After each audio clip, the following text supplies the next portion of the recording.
It is June the 30th, 2026. I am at Joel Pearl, thejoelpearl.com on Blue Sky, and it's time to get in the weeds. A tranquil Tuesday. It's nice and peaceful, and everything is right with the world. No one's going to complain. We're all just going to enjoy our slop and not talk about it because it's all part of the show, man.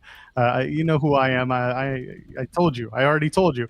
But with me today is the one, the only, the incomparable SP3. How are you doing today, pal? I am doing splendid. I had a restful Monday. Not really, because I did like a 4-hour podcast. But for the most part, I took my rest to catch up on sleep after I watched wrestling for like 9 hours straight on Sunday. Yeah, there was a lot to cover, and we did a lot of it yesterday. So for some reason, to feel absolutely worse about wrestling, Jeremy Lambert has returned for another day. How are you? I mean, technically, I'm always here, but it's true. But you did ask for me to take over today, and I was more than okay with that. Yeah, I'm not staying the entire show. I have personal matters to attend to. So yeah, I'm not going to be here the whole show. I don't even want to talk wrestling today. I never want to talk wrestling, so that's nothing new. But as SP3 knows, a lot of basketball news coming out to last night, today. I'm sure there'll be a lot tonight, a lot tomorrow. SP3, have you been asked to do the show tomorrow, or am I asking you now to do the show tomorrow? I've been asked. Okay. Are you able to? More than likely. Okay. We're only talking about basketball tomorrow might just be in the paint. Fair. That's fine. Yeah. In the paint. Yeah. Who could possibly care about NXT? And, free agency starts at 6 tonight. So there will be a lot of stuff going on tonight. So yeah, tomorrow's going to be like a full-on basketball show. We'll play some 82-0. We'll talk some hoops. That'll be that. Because we could talk a lot about basketball today, but I don't want to take up all Joel's time. We'll save it for tomorrow. Yeah, I don't want to take up all. Joel just sit here and be like, what do you guys talk? I thought I was doing the show today, and here you are talking about basketball. But Me and Joel got to talk some Slammiversary. Yeah, all right. So I guess we'll get into this. I'm not going to get super heated, but. The look on your face made it all worth. Set this up. So we're backstage. We're just getting ready to start the show, and SP3 and I had started talking a little bit about stuff from last night's Raw, and then a little bit, and I kind of segued into a Slammiversary comment into the Knockouts title and the TV title, and then we talked about the ladder match, and he asked, did I bury it? And SP3 did. And I said, I didn't. And Jeremy was like, yes, he did. Yes, he did. And then after we do a little repartee, I say, yeah, but I really didn't like the Jeff Hardy jumping off the wicked ladder spot. To which SP3 says, yeah, I agree. That was dumb. And Jeremy has this look of bewilderment on his face as I say, now it's time to start the show. Go ahead, SP3. It was dumb. Why would you climb that ladder? That ladder is a weapon. You're literally cutting up your hands and your legs just to climb the ladder, and you sat on the ladder, so you're getting it in your tailbone, and all for you to jump off it. Like, it's ridiculous. And plus, he was way too close to the other ladder, and he literally almost broke his neck on the fall. Like, it was beyond dumb. It was beyond dumb. He does those now with all those ladder spots because he just can't get the same air, right? I know it's because he can't get the same air, but it's literally physics. Don't put it right next to the ladder. You can put it like a few inches away, and you'll still get enough air to hit the other person. Like, it was just dumb. But for the most part, I thought that Slammiversary was as good as it could possibly be. I thought that they went out there, they had a noteworthy show, a show that you would make TNA fans have to talk about it after, since Nick Nemeth won the TNA World Championship, the Hardys winning the Tag Team Championships, even though I saw a lot of people were not happy about that. That was the first one that I seen. A lot of Joel Pearl supporters out there who were very unhappy with the Hardys once again winning the titles, especially considering that the Great Hands were put in it last minute, and it would have made sense for them to win it to play off that storyline. You could have had the Righteous win because they just came off of that win against the Hardys in the Wicked Garden, but I guess that didn't matter because the Hardys just won the tag team titles in their next freaking matchup. So yeah, it was just that one was a little bit frustrating. The Ultimate X probably one of the more forgettable Ultimate X's that they've had in recent memory. There wasn't any like big spot that people were going to be talking about. Honestly, Yuha Nation, Rich Swann, and Mustafa Ali stole the show. Like that was a matchup that no one knew was going to happen on the show. Yuha came out motivated. He worked hard. Rich Swann always has all his working moves, and Mustafa Ali has honestly, before our eyes, taken the torch that was held by Mike Santana as the best worker, best character in TNA, and he is just it every single time out. Whether when it's on a pay-per-view, he's usually having the best match on the show, and he did it again here. But I did like the main event. Like I said in the chat yesterday, I did like the main event with Nick Nemeth and Mike Santana. The finish was dumb, but for the most part, it was a good matchup. Okay. You guys are criticizing Jeff Hardy for climbing this ladder. And you want us to stop criticizing the product? It's all part of the show, man. It's Jeff Hardy. Yeah, it's the WWE. It's been around for 75 plus years. Don't knock the product, brother. It's still great, right? It's Jeff Hardy. In the history of wrestling, kayfabe-wise, are there like 5 dumber wrestlers in the history of wrestling than Jeff Hardy? Darby Allin might be up there. Yes. But kayfabe-wise, Jeff Hardy is one of the dumbest wrestlers in the history of wrestling. So him climbing this ladder makes total sense. Top 10. All right. He's top 10 because I can name 5. Up there. That's fine. He's up there, though. That's my point. He's up there. Him climbing this ladder. See, if Matt had climbed it, then I'd criticize. Be like, Matt, you're supposed to be the smart one. Matt doesn't climb ladders. He gets titles from the ladders. That's why I definitely would have, criticized it more. I was like, why are you even climbing this thing? Again, you're supposed to be the smart one. He would have had to reposition it to make sure it was in front of the... Would you have called it stupid? Hard cam. If Matt had climbed it?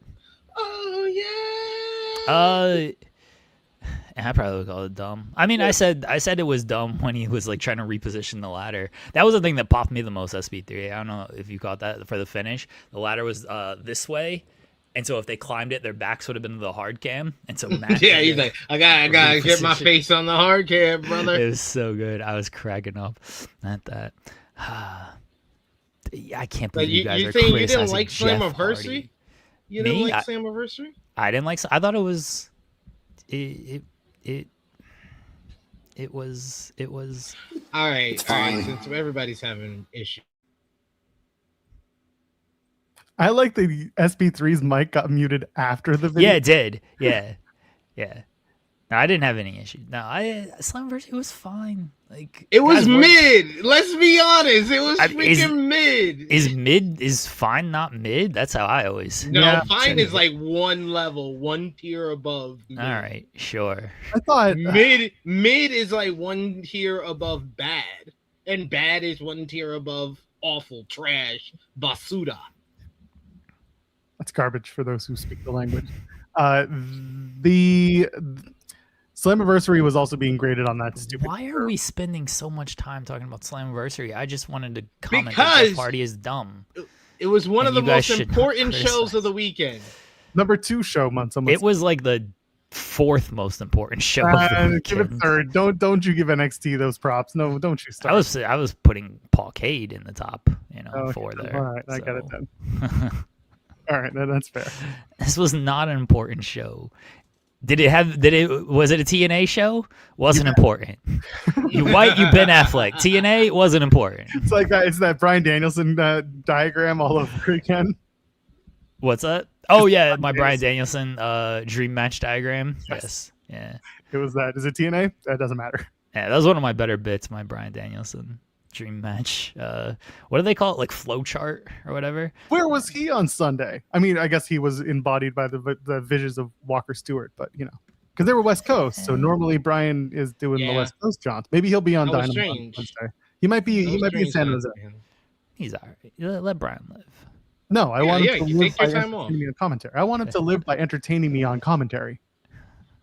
I mean, all right, that's fair. I would like him on commentary, but let that man live. He's fine. Anyway, We're here. We're clear. We're 10 minutes in. So why don't you leave a thumbs up on the video? If you haven't yet, what's wrong with you? All right. This is me bullying you into doing it. I also gave you Pyro. Jeremy did too. SB3 cannot, unfortunately. One day he will when he gets a Mac. Get a Mac. You have a MacBook. You do? Yeah. Turn on the gesture garbage things. Do you have an M series MacBook or an Intel series MacBook? That's a lot of details and a lot of words that I have no time for right now. Is your MacBook more than 6 years old? Have I owned it for 6 years? No. No, but regardless, leave a thumbs up on the video because SB3 can't do fireworks. Give us your money so he can get fireworks by donating a super chat. Any might get your question or statement read on the air. Unk Donk is going to give you one for your basketball talk.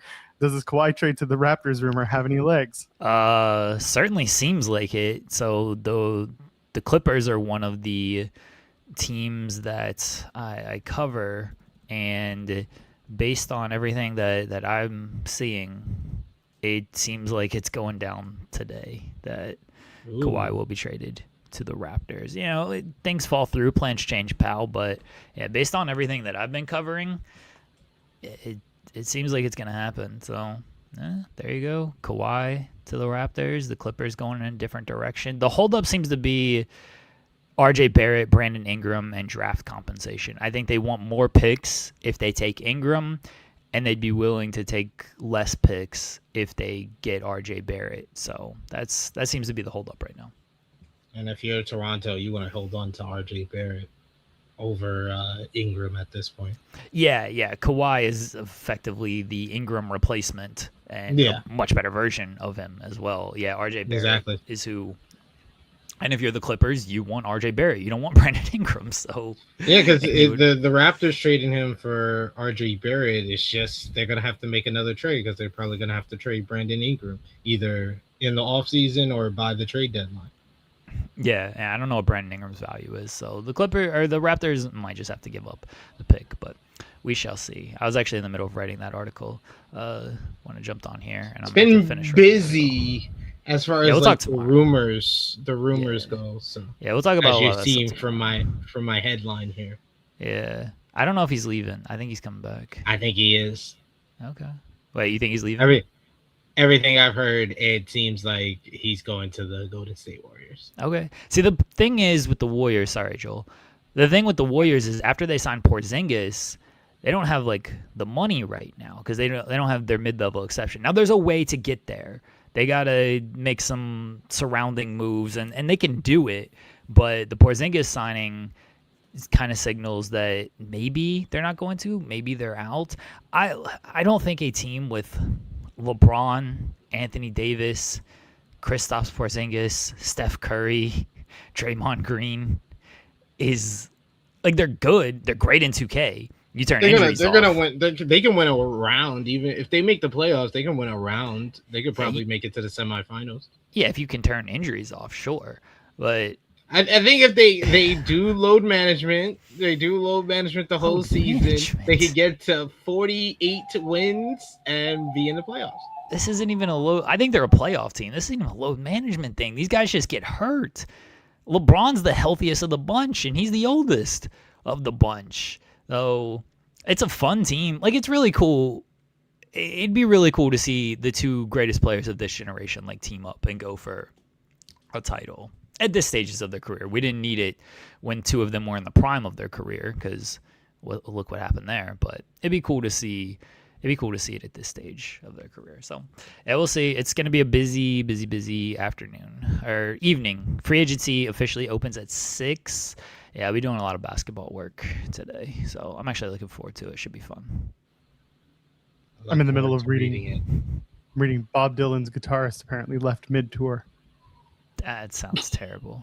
I was not fired. I was left on my own accord for reasons I would Don't put it in the papers that I was fired. I will miss my bandmate and crew. Meanwhile, I have some flower beds to weed. This is what Joel's interest is so different from me and Jeremy. Oh yeah, that's why I didn't want to talk basketball because I knew Joel would just, not have anything to add. I just kind of No offense. No, I just that's fine. Knew you wouldn't have anything to add, but we got a super chat, and I want to honor the super chat. Well, you got another one too. Ung Tong sent another one saying, "What would it take for the Raps to get Kawhi?" Well, yeah, we said it's gonna be Ingram. Apparently, Grady Dick is in there as well, and yeah, probably 2 first-round picks. And again, if they're willing to give up Barrett, then they might only have to give up 1 first-round pick. So that seems to be the holdup, is more draft compensation with Ingram, less draft compensation with Barrett. So there you go. Raptors trying to bring back Kawhi Leonard because can't let this new generation succeed. And I like that deal for the Raptors. Like, they were right there. They were 5th. They went 7 with Cleveland. You can use a guy like Kawhi Leonard. Basically, if you're just replacing Kawhi, or you're replacing Brandon Ingram with Kawhi, like, that's an upgrade. That's huge an upgrade. Yeah. Especially with how Scotty Barnes was playing the second half of the season and in the playoffs. And that's a great 1-2 punch. And I would put Toronto in that, like, top 5 in the Eastern Conference immediately. I don't want to get into it today because, again, I think there could be a lot more to this, but the Pistons might have a dramatic fall off if things shake out with them. So, yeah, we'll especially if they're not in this Jaylen Brown situation. Like, please, that would just be the worst. Please, I mean, send your super chats, but also if they're basketball related, please show up tomorrow and send your super chats, because that's literally all SB3 and I are going to do tomorrow is talk about basketball. We're not going to talk a ton of wrestling. FMC. Yeah, we're not going to talk a ton of wrestling tomorrow. So show up tomorrow and send your basketball super chats. Let's let Joel have some value to today's show since I asked him to fill in. Oh, you don't want to talk about Bob Dylan's stars? No. Oh, okay. We got to talk about the Great American Bash. Why? Why? We did that. Now you guys save all this stuff for when I'm gone. I don't want to do a weekend recap. Do you want to talk about the Knockouts TV title matches that were made for Thursday? That sounds terrible too. Isn't it great? Let's actually talk about Raw while I'm here, so that way I don't feel like I wasted my time watching this show. I know, I agree. I wanted to talk about all the things that y'all already talked about, since I'm doing it with Joel, who used to do that to me pretty much every day. The thing is, Joel's already reviewed 2 of these shows too. He reviewed Slammiversary and Night of Champions because he did the post. I know. I would have. He should have hit me up so he didn't have to do Night of Champions on his own. But then I realized, because I realized he was on his own like a half an hour in. I was like, oh, this dude is doing it on his own, so he could do it as fast as possible. So I was like, let me not jump Joel's. on. Also, like, our company doesn't exactly hemorrhage money right now. If people subscribe to FIFA Select at an amazing rate, then yes, we can start bringing on 2 people for post shows when we want to. But instead, Sean was like, you do it. I was like, you want to give me a partner? He's like, nah, you're good. And I was like, well, I am. I do a solo post show every Thursday, and I do solo shows already. So, all right, that's fine. I even asked Kate on the day of. I was like, did Sean tell you that I was working with anyone? She's like, no, I was going to ask you. And I was like, I guess I'm going solo. Solo dolo. That's fine. That's totally fine. You did great. And then, thank you. And then the Slammiversary post show, they're like, who's on it? And I was like, it's Preston Jensen. It's always that. They're like, really? I'm like, yeah, man. Pay-per-views with TNA, it's always the 3 of us. And they looked at me like I was insane. I was like, I get it, but it's where it's been for years. If you want to change it, you just tell them. This is very fair. As I said, I don't want to force Joel to talk basketball because I don't think that's fair to Joel. And I watched Raw yesterday, so I'd like to at least, give some thoughts so I don't feel like I just wasted 2.5 hours of my time. It was like an eventful Raw. I wouldn't go that far. I mean, yeah. Things happened. They went into, we gotta sell tickets for this SummerSlam. Yeah. Yes. Yeah. They basically gave you. They gave you 2 SummerSlam matches. And they kind of gave you a third if you read the SmackDown spoilers as well. Oh boy, that Sami Zayn title reign, that's going to end quicker than I thought it was. Ooh, it's so confusing on like the reporting I've heard about the spoilers and everything. It's like, so is it happening on that episode on next week's Raw, or is it? It sounds like people who were there. Okay. Yeah. Spoiler alert, folks. If you don't want to hear this, plug your ears or mute your streams for the foreseeable. And when I go like this, it doesn't just mean leave a thumbs up. It also means you can take your hands out of your ears. So let's go 3, 2, one. On SmackDown, there is a number one contendership match between Cody Rhodes and I forget who the other one is. Jey Uso. Okay. Cody wins. The winner is getting a title shot against Sami Zayn. That title shot, when it happens, is currently the question upon everyone's mind because some had heard in the future. Others heard as early as WWE Raw next week, which happens to be in SP3. Chicago, hometown of the currently missing and possibly on milk cartons Charles Montgomery Punk. So it stands to reason that unless Cody Rhodes wins that title back in Chicago and CM Punk comes back and suddenly we're off to the races and poor Sami Zayn just got the participation trophy that I meant to talk about yesterday as such, but we can get into this in a few minutes. It could just be a lot faster than we thought. Or something completely different is going to happen, and Brock Lesnar is still going to get his hands on that WWE title, which is now currently something that I would rather see given the circumstances. Yeah, I was about to be like, I might say something that might offend some people.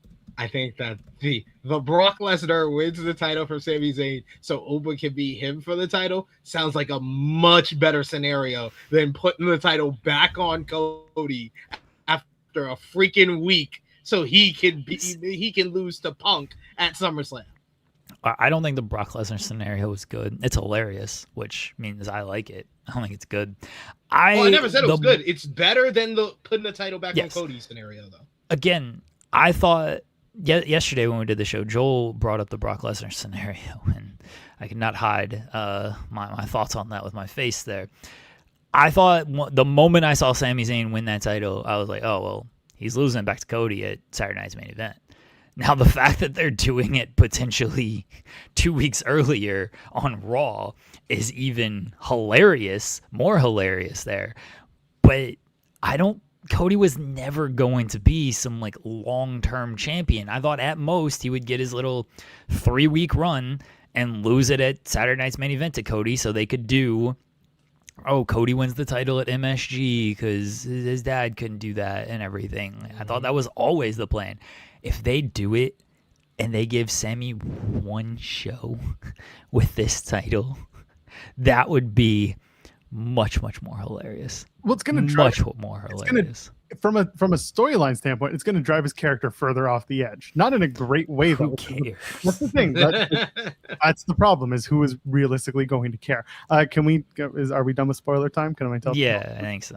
All right. If you're here for spoilers, you can take your thumbs out of your ears or wherever you put them. We're back. So there's definitely a part of me that would rather the Brock Lesnar wins it in the cake and then takes it to Hell in a Cell, and then we just wrap it up because it's bad on purpose. That's really what we're getting to. It's like the John Cena title reign. We're just doing it's bad on purpose. Very quickly on the topic of the Sami Zayn title reign. This was something I wanted to talk about yesterday that I just kind of didn't because we flowed into other stuff. The other problem that I had with Sami winning the title is not just the Saudi Arabia, like they did it in Saudi because it was going to be, a big pop for him, even though he's currently not a good guy on the shows, blah, blah, blah.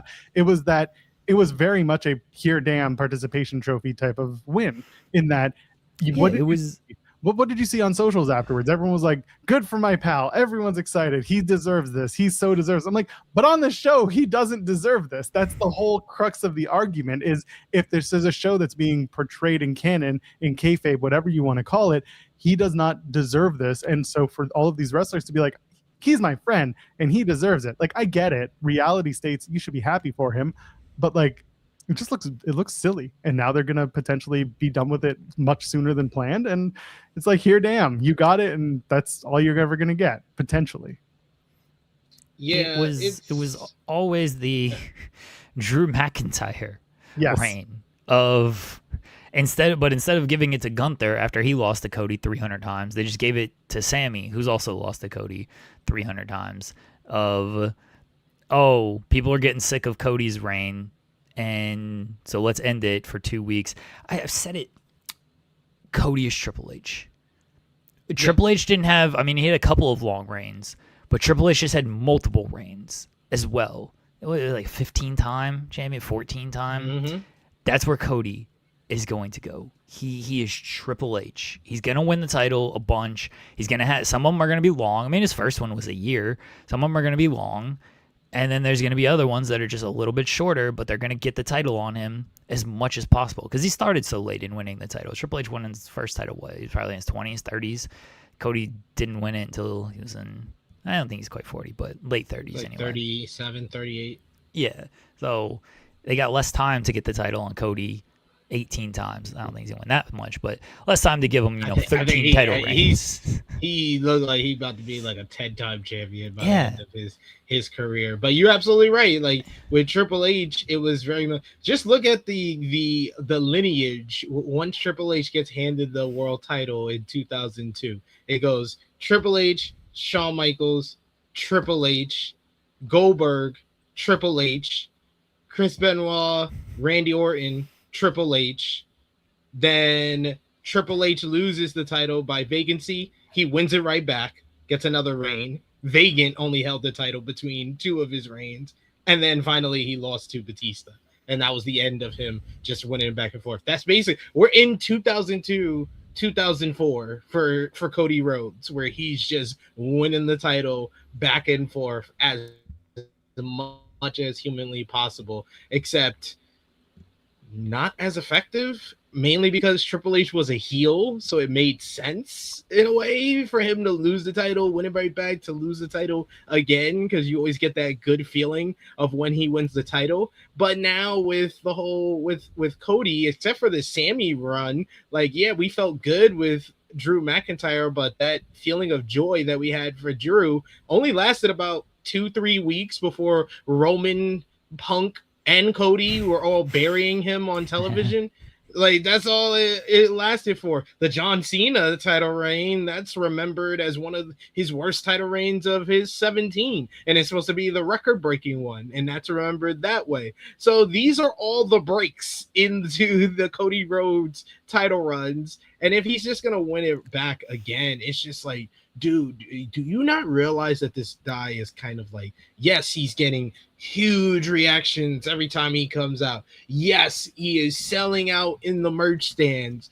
But like as a character from your creative, based on your creative, Triple H, Cody Rhodes is stale. Cody Rhodes is stale. Like, I don't know if I'm the first one to say this, but Cody Rhodes is definitely stale as a character because this creative team doesn't know how to write him outside of the world title scene. He has to be in the world title scene or they don't know what to do with him anymore. It's really obnoxious, and this is something that we talked about yesterday, is that Cody is such an easy white meat baby face character to write for. You really can do just about anything with him. He just needs a reason to do the right thing. But every time that they want him to do something, it's shades of gray, throwing some bullshit at him, not giving him an opportunity to do like the white meat baby face thing that he is supposed to do. And instead he gets tossed with like the Drew McIntyre story. The parts that were good, but when we got to Drew, like telling false statements with a little bit of it, telling truthful statements with a twinge of like the pro Drew animus is just like, fuck. Cody got stuck. He couldn't do anything because Cody just wanted to be the good guy who chased the title or defended the title. You can tell it's the Hulk Hogan formula. You can do that with Cody. Cody's probably the only guy you have right now at the top that you can do that with, but instead you keep throwing him into, well, it's the top of the card, so everyone's got to have a reason to be booed or a reason to be cheered because we're all shades of gray. We're all human beings. Not in every story. You can easily just tell the story of good guy, baddie of the week. It would work, but they don't because they're stuck with the same ideas for the same four people in the same roundabout ways.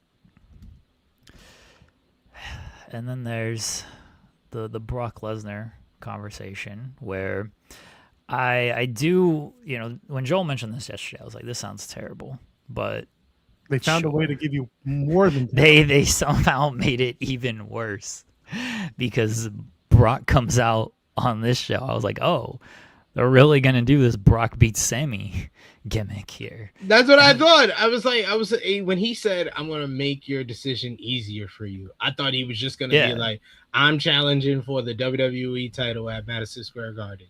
Yeah. By the way, this promo, it really opened my eyes to two things. One, it's stupid to watch the product. Yes, it is stupid to watch the product. Brock Lesnar's right, unfortunately. And also, Brock Lesnar has Paul Heyman. Brock Lesnar's voice is higher pitched than Paul Heyman's. Yeah, I was looking away. Like I saw Brock come out and everything. There was a World Cup game going on that I was far more interested in. I think Paraguay and Germany was on at that time. I was far more interested in that than I was the start of Raw or any of Raw.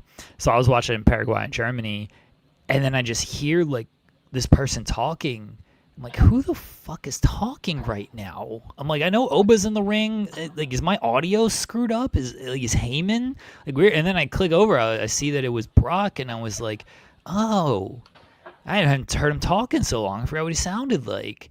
So Brock comes out, and I guarantee you that the backstage conversation was Paul being like, so what are you going to say? And Brock was like, oh, I have a great idea. You see, I was talking to my friend Saraya earlier. You know, she came back, right? She came back at WrestleMania. So she came back. I noticed these tattoos on her arm. So let me go and do this. Okay, just follow me. Come on, Paul. So they go out to the ring, and Oba's in the ring, and he's like, I'm going to, you're going to do whatever I need to do. He says his shit. And then out comes Brock.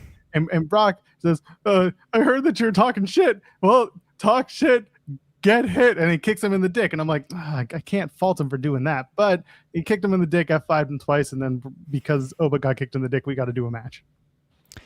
Yeah, I thought Brock was gonna, like SB3 said when he's like, oh, let me make my decision for you. I was like, oh, okay, he's gonna beat Sammy and take the title, sure. And instead, they do this, and Oba's like, I challenge you to SummerSlam. Brock's like, Hell in a Cell. I was like, wait a second. So, did we just do this entire King of the Ring tournament for a title shot?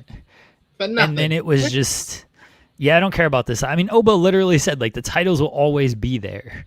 I'm like, okay, I guess. But you kind of make the titles look meaningless when you're like, instead I want this match against Brock Lesnar, Hell in a Cell. And then they made it worse later in the night with this Seth and Roman promo. Oh, this was because Seth... That's basically say, we old as fuck. Seth comes out and is like, I thought some of the material was fine. You've never beaten me, Shield, lore, all that stuff. Like, okay. But the line of like, this could be the last time we might be able to do this because there's a young, hungry generation coming. I was like, wait. Oba was just like, nah, fuck this title. I don't care about you guys. I'm going to face Brock, which I guess older generation as well. But still, like he doesn't even care about this title to take it. He would rather face Brock. Seth, you just beat Braun Breaker. Roman just beat Jacob Fatu. This young, hungry generation sucks. They ain't beating you guys anytime soon. They can't beat anybody. You could run this thing a million more times if you wanted to, Roman and Seth. I mean, they literally could. They could run all these matches a bunch of times. I thought that part of the promo was just like, why are you making it seem like, this might be your only chance to do that? The Seth mind games. This is how he gets Roman to agree to the match. I didn't feel like you needed that portion of that, especially this young hunter. It's like you're trying to put over that, like, we got this new talent coming up. You know what would like help put them over? You beat these guys. You actually like win these matches instead of these guys are young and hungry, but they lose every time they face us. This was my favorite. It was very much the Homer Simpson. I believe that children are our future unless we stop them now. And I'm also going to call out the fact that Seth Rollins lost in the first round of the King of the Ring tournament. Oh, my God. The King of the Ring tournament. But that tournament's completely useless. That was the other dumb thing. That's the thing. No, you're making it useless. I know. Doing. I know they are. And they're still giving the match that everyone was like, we're going to go to Seth and Roman. But like, you could have given him. He could have been the most obnoxious king with his crown, and Troy who does Seth's gear. Oh God, you could have done so much fun stuff. Exactly. And you could have done this Braun versus Seth matchup. The King of the Ring final. Yeah, they could have easily done opposite sides of the fucking bracket. Oh my God, this company is so dumb. They could have easily done. They could have easily done the thing we kind of pitched after whatever the last show was, where Oba lost to Brock. They could have easily done in the first round. Brock takes out, when Oba beat Brock. No, he lost to him. I can't keep any of this stuff straight. Yeah. Brock takes out Oba, in the first round because it was a 4-way. He doesn't have to get pinned. You just put him, take him out, brawl the back, somebody else takes it. And so Oba loses in the first round there. You get the heat for the Brock and Oba rematch for the entire time. You do the same thing. Oba just beats a bunch of people, calls Brock a bitch, calls him a coward. We get to last night, and we run back everything else. And then, yeah, they could have done Seth and Braun in the tournament finals. Seth wins. You run back the same story with Seth and Roman. You cut out the part of we're getting older and there's a young generation out here, especially after Seth wins King of the Ring. That really doesn't make any sense, but it still doesn't make sense because he would have beat the same person he ended up beating at the pay-per-view anyway. So just cut that part out there, do your Shield door stuff, and we would have gotten to the same point and actually made the King of the Ring mean something because the winner actually took his title shot instead of being like, these titles aren't going anywhere. I hope Roman's like, this title's retired now after he beats Seth, but like, this title is going somewhere. He's like, I have nothing left to accomplish, so it is retired now. So no, the titles won't always be here. It's so stupid, but so when is Oba gonna cash in his he doesn't. King of the Bank is now what he is. King of the Ring of the Bank. He doesn't. It's just the titles will always be there. I forego my title shot. That's why I was like, Jey Uso should get his title shot. Oh, so someone else is gonna win the Royal Rumble, and Oba's gonna be like, I'm getting the other title. I'm finally cashing in King of the Ring of the Bank. You know what? It's rid of Elimination Chamber, so can't complain. I don't think they're gonna do anything with it. What happens if Oba wins the Royal Rumble and then he's like, "Now's the time," and everyone's like, "What do you mean now's the time? He gets 2 title shots." He's like, "I'm using my King of the Ring for this title, and I'm using the Rumble for this title." He's got main event both nights. And God bless. Hold on. He gets the Rumble. He does the WrestleMania, the whole build. He loses the match at Mania, and then he grabs the mic. He says, "I still got one more," and they restart the match, and it's best 2 out of 3 falls. That's how we do it, and we get rid of both title matches in one night. Oba wins the second one, but they're still tied 1 apiece, so they got to do the rematch at WrestleMania Backlash in Saudi Arabia the next month. God bless the people who really thought that Oba Femi was working both nights of SummerSlam. There was legit people that were like, they heard someone come up with this idea and they were like, oh my God, that's the greatest idea possible. But I keep telling people, and I've told people now for 10 years doing podcasts, don't ever predict something from WWE just because you think it's cool. Only predict things that you think is possible from this company, because you're just setting yourself up for failure at this point. Well, you're just setting yourself up to get yourself upset in the future by making predictions like that. Like I heard that idea and I was like, there's no way this company's doing that. And I've been proven right already. Yeah, there were people in the chat during the Night of Champions post show that said, "What do you think about Oba potentially working both nights?" I'm like, not a chance in hell, brother. Yeah, like, why do y'all keep doing this? Like, it happened once. WrestleMania 40, Roman and Cody work both nights. Don't think that this is a precedent that they are gonna follow anytime soon, though. Yeah, it wasn't. It's also just not. It's not conducive to using the roster that you have. For a lot of the booking shit that you have, they have a big roster. They have enough people that they can at least have stories or at least have matches. They have bodies in a ring. So having to use Oba twice is more of an indictment on their lack of star power, which they don't have. They don't have a lack of star power, because here we are talking about guys like CM Punk who have been out since WrestleMania, and we're all wondering when he's coming back and if he's going to be factored into a SummerSlam potential huge match, main event, whatever. Like, that's one more person that you're adding to the fire. There are people at the top that can make these matches and build to these bigger matches. You got Drew McIntyre is another one who, for better or worse, he's still one of their better top guys, and he's been away. He's been doing the movie circuit, but if he's available, you bring him in because he can add to your card's value. So that's why doing 2 nights with Oba was always like, why would you do that? That just shows that you don't have enough people when you do. Okay. And now between the 3 matches that we've been discussing here to start off the show, that's 3 options for 2 Mania SummerSlam main events. So I wanted to ask y'all, what do y'all think is closing both nights of SummerSlam, because between the Roman and Seth's night 2. Yeah. Cody and Punk potentially, and Brock ESPN. and Oba. So Brock and Oba in Hell in a Cell is opening one of the nights of SummerSlam. No, this company doesn't know how to book. So that's the thing. They don't know how to book. You can look at it 2 ways. You can look at it in the we're giving it to you on free TV, but I don't think they're going to do the blow off on free TV. I think the Hell in a Cell is going to be one of the main events on night 1. Yeah, that's what I think too. The only way that it makes the first night free TV or second night free TV is if Brock goes in there and says, my plane has to go at 9:00, so can we maybe do it first so that I can get home with my wife and kids? And then they're like, well, I guess what Brock wants, Brock gets, and that's how they do it. What were the first 2 hours are free on the first hour was free on ESPN, but they didn't announce the matches beforehand like they've done in the past. Yeah, they did. Yeah, they did. They did it on either the Raw or the SmackDown going into Night of Champions. They had the graphic for all of them. They had it on the graphic for all of them, but they did announce in the opening segment for last week's show. They was like, the King of the Ring and Queen of the Ring final will air live on ESPN. All right, that's fine. I didn't see it, I didn't hear it, but that's fine.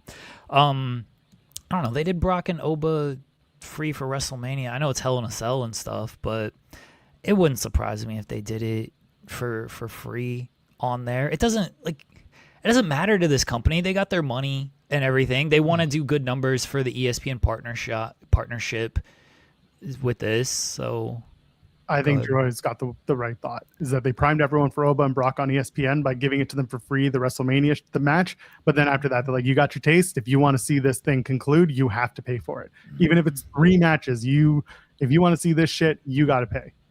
I mean, I get that, but I also think people are putting too much stock into these ESPN Unlimited subscriptions and how this partnership works, because they're not selling a bunch of subscriptions off of this. I don't think people are be like, oh, well, now I got to get ESPN Unlimited to see Brock and Oba. Shouldn't you get that because you want to see Roman and Seth and Punk and Cody? I think they'd rather pop a number on ESPN with something like Brock and Oba, Hell in a Cell. So Cody and Punk, or Cody, Punk, and Sammy doesn't pop a number? Not compared to Brock, Oba, Hell in a Cell. They need to. I will say I love Oba Femi. I think that he is the hottest star right now. But 2 is bigger than 1. There's 1 top star in the Hell in a Cell. It's Brock Lesnar. Oba Femi is on the rise. He's being made into a top star. There are 2 top stars in the WWE title matchup: Cody Rhodes and CM Punk. So they're gonna put that on ESPN? I think that should be on ESPN. Okay. I don't think that should headline night 1. If it's not, I think the 2 main events is the matches they set up last night. Look, I'm fine with this, by the way. And Roman and Seth. I think there's a world where Punk and Cody headlines night 1 and Brock and Oba is just a co-main event. We don't get any of this shit on ESPN. I think Io and Liv is also going to be one of the ESPN matches. Yeah, and, sure. I can see that. And there was another one that I had in my mind, but it's probably going to be like a U.S. title match with Trick, because people love Trick and they love doing the intro. And the Chad Gable match, if he's got an Intercontinental Championship match, they might put that on ESPN to do Hometown Boy Does Good, and he gets to give everyone the clap, including those on ESPN.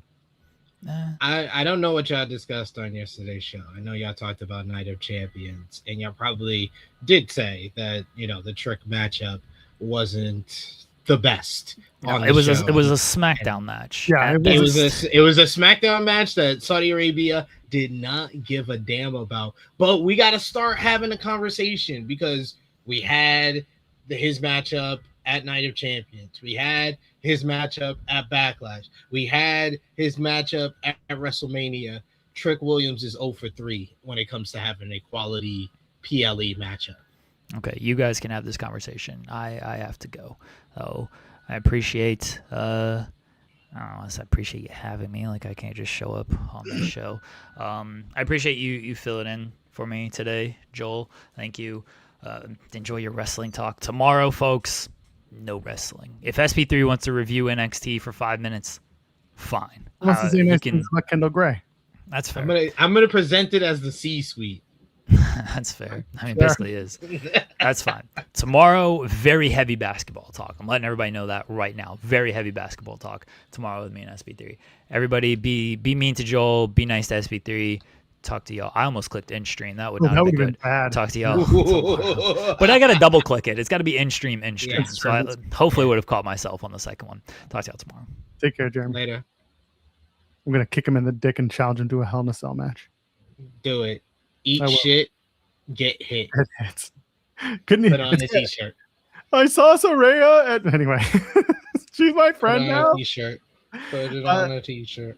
Okay, the Trick conversation. Are we having the conversation that Trick's not doing as well match wise as people think? Trick is over like Rover. He's very popular. He's created a genuine connection with the fan base. He's undeniably charismatic. He's got a cool character.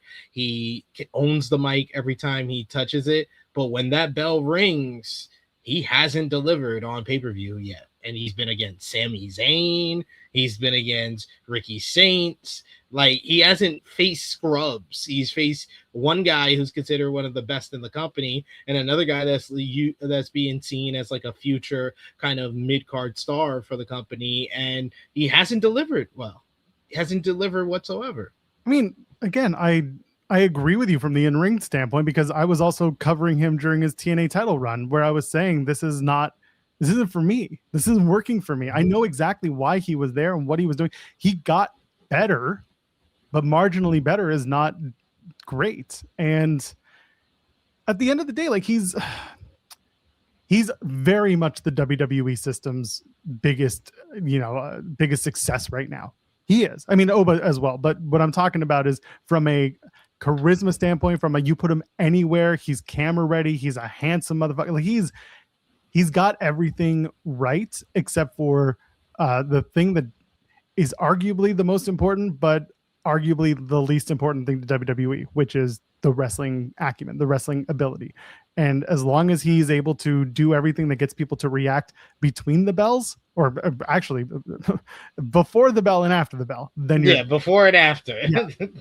He just, and others are pointing out there are many other people who are on these shows that play the same game. Jey Uso has gotten better, but he's still not great. And same thing with Jade Cargill. She's gotten better, but with the right opponents, but still not great. But they have something that the fans just gravitate towards, and you can't take away from that. But you can take away from the fact that as a wrestler, not really doing anything for me. It just tends to be, I know with like the women, it might be like a little bit different, but with the men's division, they mostly, if you are great on the mic, you're great with your charisma, you have a connection with the crowd, but you don't always deliver in the ring. You have very uneven pushes in this company. LA Knight, Jey Uso. Those are the people that I tend to think about when I think about what Trick is going with. And okay, if you thought the second match with Sami was good, that is great. My question to you in response is, do you remember that matchup? And I can ask 10 wrestling fans, and 9 of them will tell me, no, I don't remember that. I don't remember that. So if it's a good matchup on a PLE and no one remembers it after a month, did it really happen? Was it really as good as you thought it was? I'm just saying. You got to ask yourself these questions.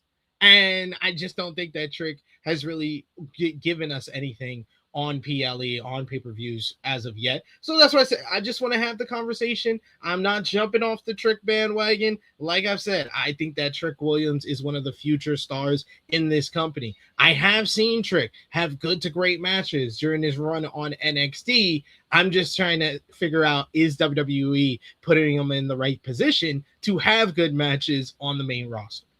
I mean, I think they are, because they've clearly trusted him with not only the US title, but also the TV time to do these matches. And he can put on good matches, but in the TV sphere, he's good at doing TV matches. Does that mean that it can get better? Absolutely. He, no, at the end of the day, he's a very strong character who I think lacks a certain and it could be a backstage thing, a ring IQ that's kind of missing in that. I've talked about this on the Night of Champions post show. I've talked about it on other shows, including yesterday's show. He's a baby face who is doing heel stuff from Beyond the Bell and not the Tuesday show on Rifle. Like him and Yachty attacking Ricky Saints after the match made zero sense from a canon standpoint, from like a character standpoint. You're the good guys. Why are you going? I get it. Like Ricky Saints got Lil Yachty ejected by, doing the Eddie Guerrero, the fake out spot, but he still won the match. Why do you have to get a lick back? Or why do you have to take out Ricky Saints? That looks stupid. It makes your character look dumb. It makes the writing look dumb. And as a result, like if I'm tricked backstage and I'm being pitched like, okay, after the match, you're going to beat up Ricky Saints, I would be like, why would my character do that? Why would I'm a good guy. You're making me a good guy. Why am I going to do this thing? And it's the same thing where he just talks shit all the time. And you can be cocky. You can be not arrogant, but you can be not just cocky, but what's the word I'm thinking of? You can have a high self-esteem or whatever it is, but you can't be arrogant as a babyface. And that's what Trick has been doing. And he's got to figure out that line where he is not arrogant. He's just willing to back it up.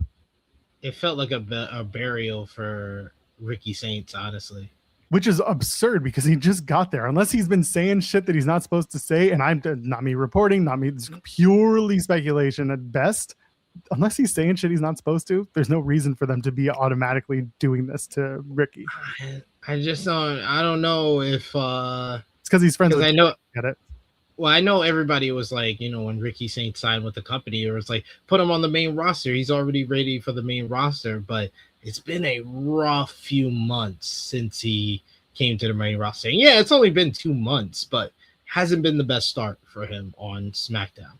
They're giving him a lot of the treatment, and Jeremy and I have talked about this, that they gave to Mello when Mello came up. And the Mello story was, I'm a first round draft pick, but I'm a big old loser because I'm too full of myself. And eventually he got a win, but like it still hasn't amounted to much other than he beat Ilya Dragunov for the US title. It was a great feel good moment. And then he dropped that title and that was it. And they haven't really, he's been trying. He held it for like 4 months. 3 months. He had a good reign with it, and then he kind of just got pushed back. I hope that they continue to work on his character and on his development as a wrestler that people want to see, not just do good wrestling, but also be that character that he was in NXT that got over. He has the potential. We've seen it. He just so happened to be impaired with Trick Williams, who was just charisma out the wazoo, and that took away from Mello as a character. And once they got Trick away from Mello had to stand on his own. I think he was a little shaken because his best pal, who did a lot of the heavy lifting character wise, was gone, and now he's got to really refine what he is that talks to an audience and that gets them invested in Mello. We shall see, but that was one of the things that stood out for me from Night of Champions. I'm trying to think what else stood out. It was just a very mid-level show, honestly, outside of like 2 matches. I liked a lot more than a lot of people online the steel cage match with Seth Rollins and Braun Breaker, despite me hating the results, because I really feel, and I've said this on multiple platforms now, WWE has given up on Braun Breaker. I think when fans have come to that realization that, and they're like, and you'll have the loyal WWE fans that say, no, he's gonna be fine. He's gonna be fine. No, I know he's gonna be fine. He still has a job. He's still getting paid. So yeah, in that sense, he is fine. He's still going to be used on Monday Night Raw on a consistent basis. You're not going to drop him completely. But as far as Braun Breaker, future world heavyweight champion, Braun Breaker, who at one point was scheduled to be in the world title match at WrestleMania, Braun Breaker, who walked around with the world heavyweight championship after he orchestrated the Vision turning on Seth Rollins in October of last year. The guy that was walking around with the World Heavyweight Championship and everybody and their mama was saying he's going to be the champion. It just has to be at a big event. That shit's over. WWE has moved on. And as soon as the fans move on, I think we all be better for it. The Braun Breaker thing is sad. It's almost like they saw Oba Femi and what he was doing, and they were like, well, we've already got it. And Braun just got pushed back. The way they treated him at the Saturday night's main event and then into the Rumble. This was last year's Saturday night's main event where he was in the world title match, and then he did the Royal Rumble where he got immediately ousted, and then he got hurt after going ham the next night on Raw, and coming back at WrestleMania. That still wasn't good enough. They never found a way to bring him back up, bring the car back around. At this point, the car went off the road and it's just trying to figure its way back onto the emergency route. They cannot, for the life of them, figure out if Braun Breaker is someone that they want to do anything with, anything meaningful. And it sucks because for a long time, we know this show, we talked about it. We said, you can't just wait. You can't just bring the car around. You have to strike while the iron's hot. Otherwise, you're dealing with what we saw with the cage match.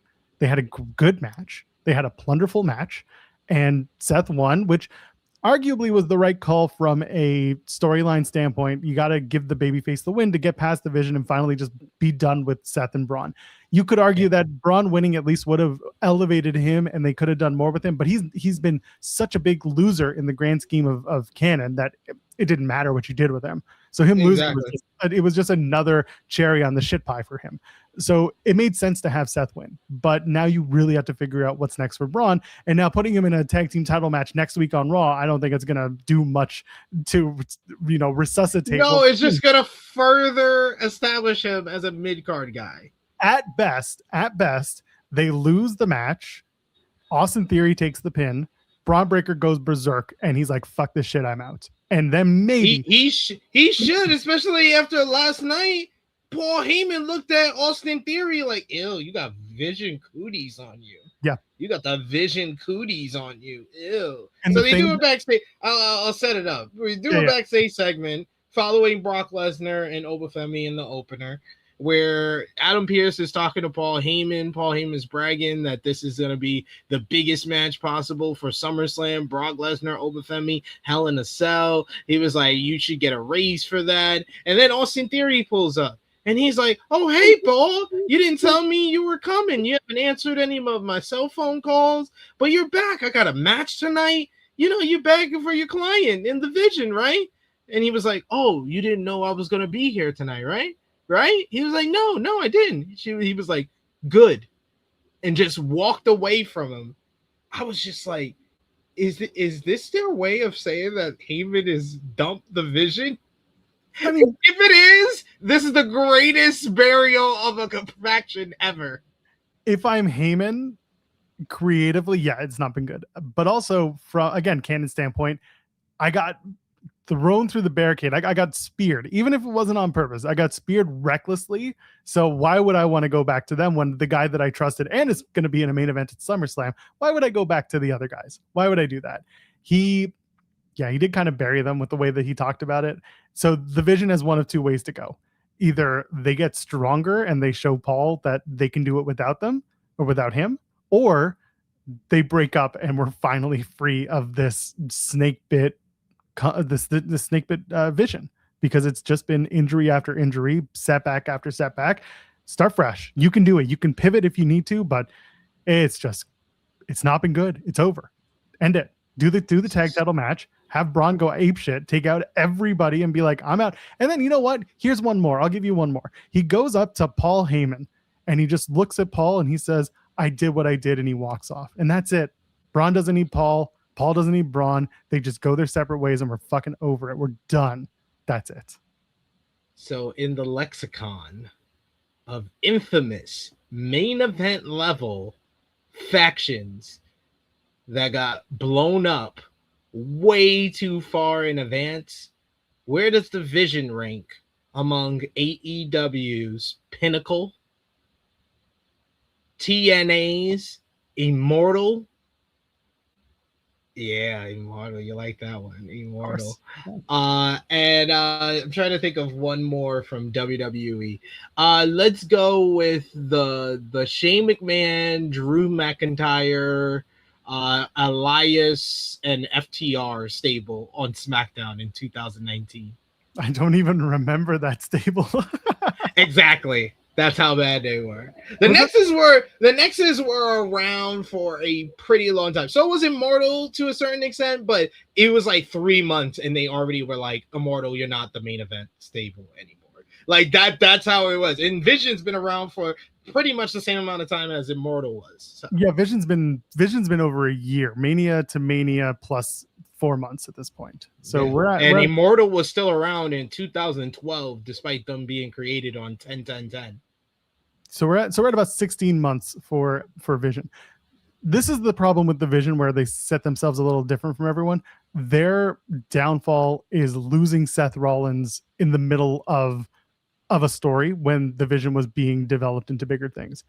They could have ended it there, and then they didn't know when they were going to get Seth back. Like, there was too much shit in the air that they didn't know what to do.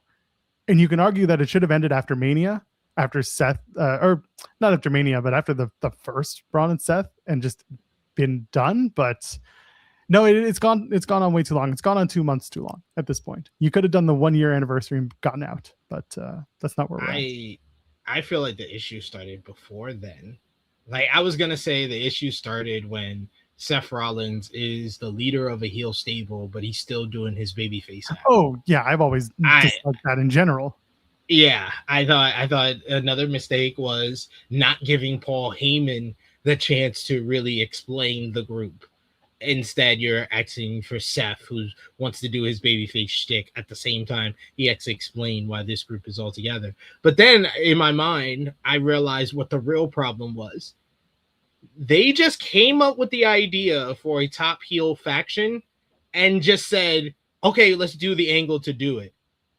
And then when hopefully someone in the room, maybe a Ryan Ward or somebody, were like, yo, hey guys, what's going to be the name of the faction? And they were like, oh, don't worry about that. We'll figure it out. We'll figure it out. The fact that they came up with a heel faction that was going to dominate television for the next year and did not even figure out the name first. That was when they were set up to fucking fail from the very beginning. Is that they came up with the general idea of a faction without what the name and the purpose of the faction was going to actually be.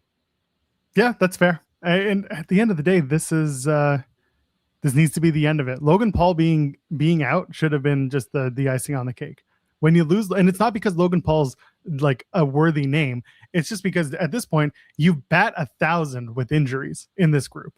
When Logan Paul got like, that was like, all right, that everyone's down. Let's cut bait. Let's finish this up. And instead, there's a possibility that they keep doing it. If they win those tag titles on Monday, I'm not going to be surprised, but I'm going to be just, what are we doing here? It's like, what's wrong with this company? And you might be right. Muno, League of Nations is probably the answer. Yeah, they're pretty bad. Yeah. That took WWE like 2 weeks to realize. Yeah, you guys are not the top heel faction. Yeah, we want y'all to be the top heel faction, but y'all not really the top heel faction. So okay, the other thing with getting rid of the Vision and moving Austin Theory away and moving Braun Breaker away and putting Austin Theory, basically getting them all out, is that you also have the Maxine Dupree stuff and Austin Theory being stupid ass meathead when Maxine, who lost again because she's a big old loser, she's backstage and she's upset I lost my match, and Austin Theory's like, oh, who gives a shit about that? It's like, all right, sure, whatever. Wins and losses don't matter. I just care you said sorry to Chad Gable. I gotta find the clip of Carmella on Talking Smack during the pandemic. She literally says the quiet part loud, and she just says, wins and losses don't matter in WWE. And I clipped it, and I was like, I'm going to use this for years to come, and I need to find that clip. I know it's somewhere on a hard drive, but Carmella knew it. Find it.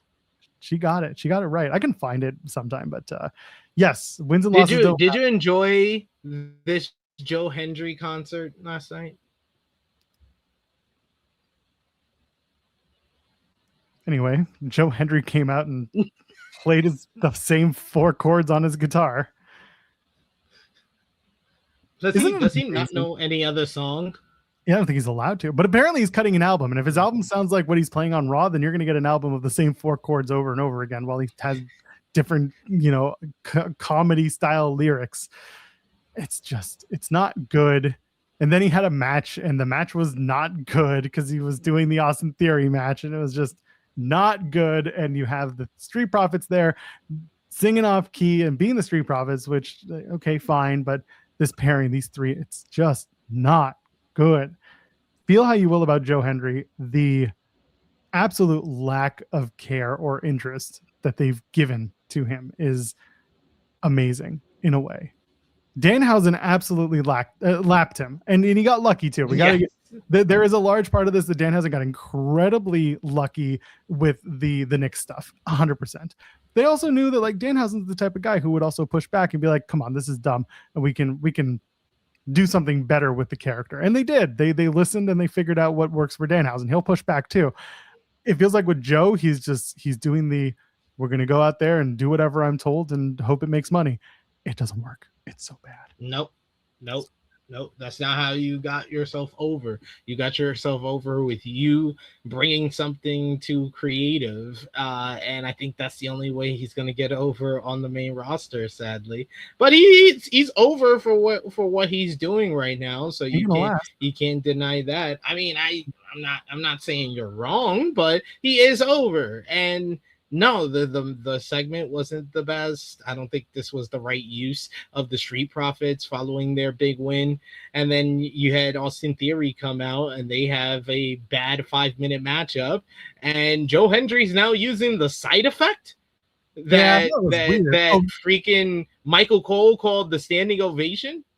Yeah, so we've talked about this, you and I, is that he's going to have to change that move because you have other people in the company doing that move that are much more important than Joe Hendry, one of whom was the Tony D'Angelo, and then there was someone else who was also doing that move. That's the standing ovation in WWE, and I was like, something's going to have to change, and it ain't going to be anyone but Joe Hendry. So if that's his new finish, then good luck to you, I guess. It wasn't good.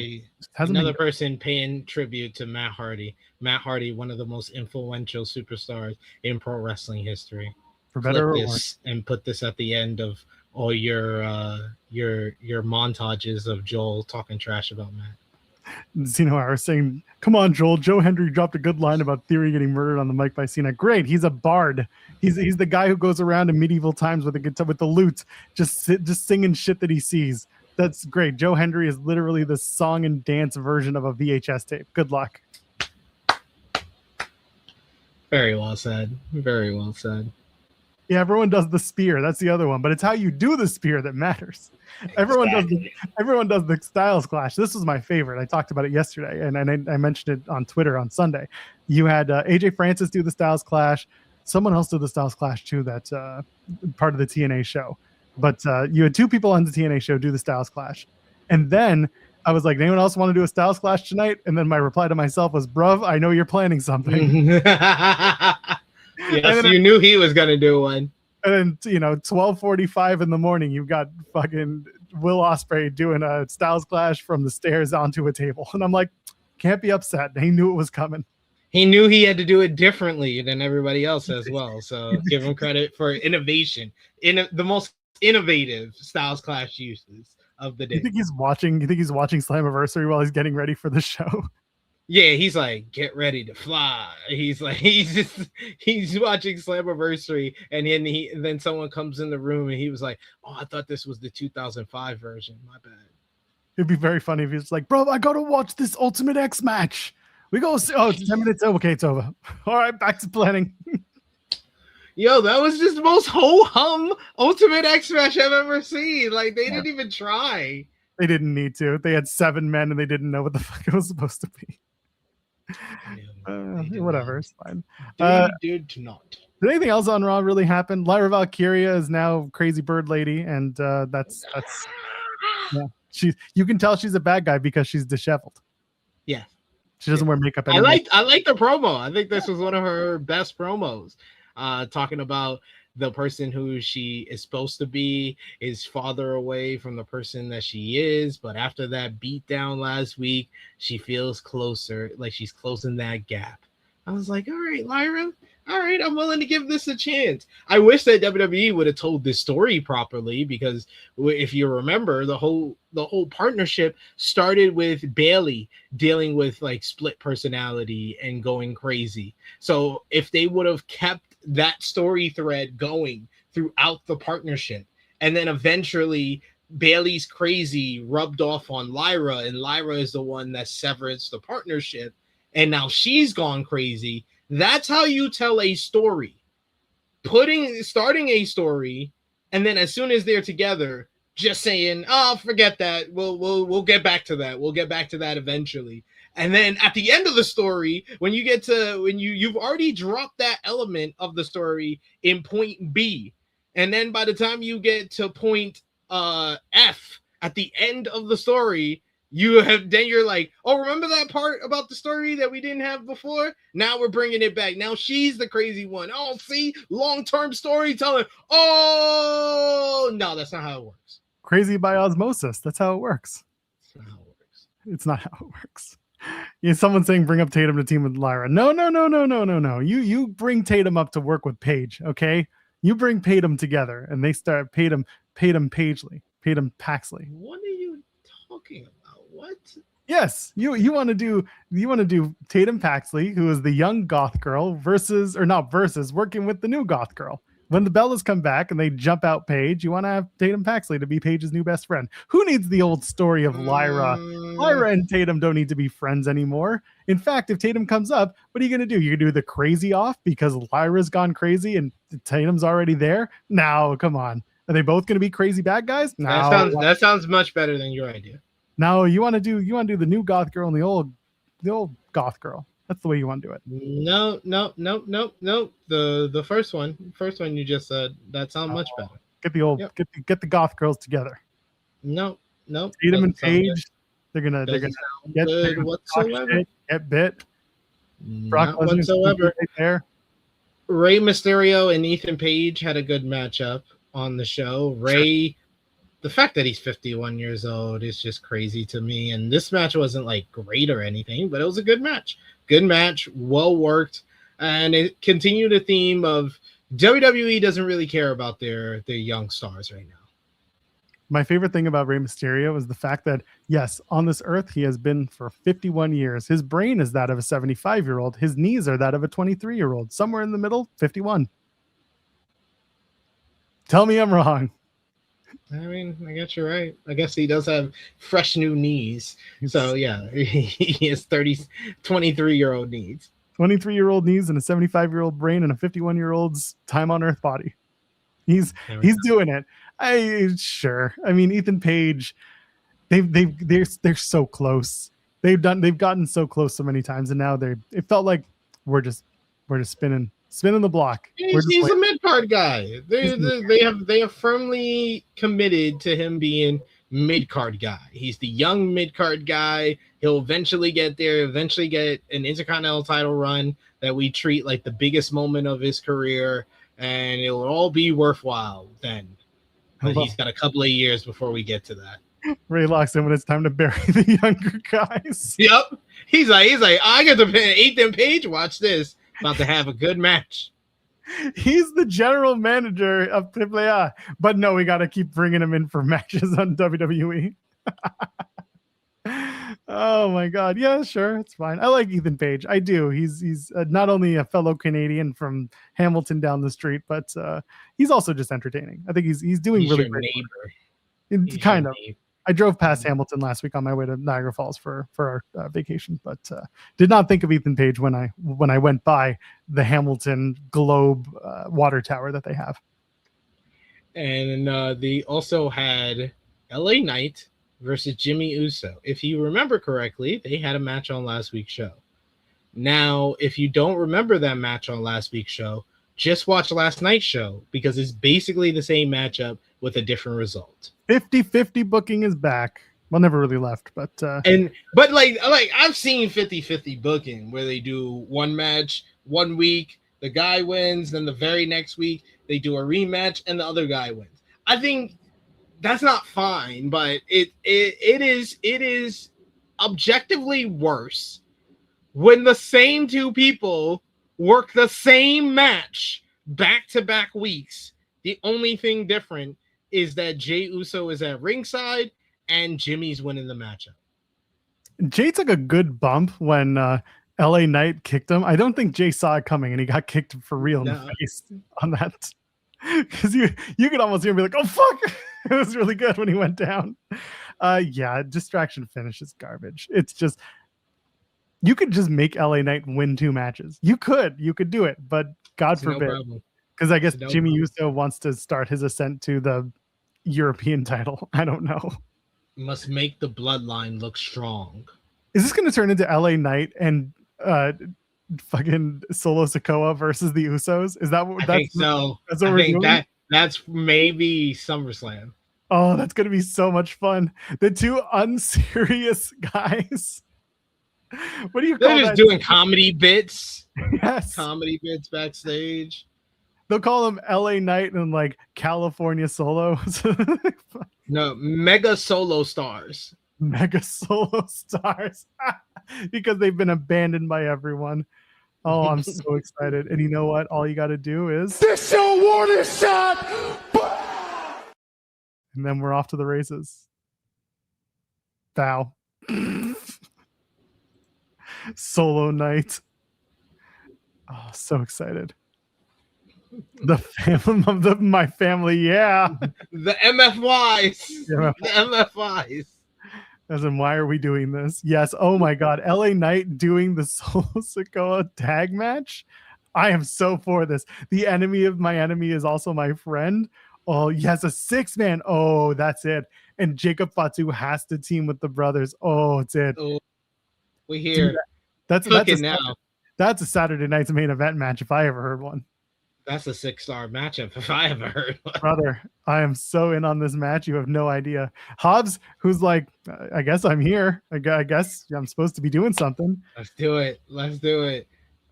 Hobbs, I think that Hobbs is happy with his booking so far. I feel like Hobbs is in a better position than Ricky Saints right now. At least he's working with the bloodline.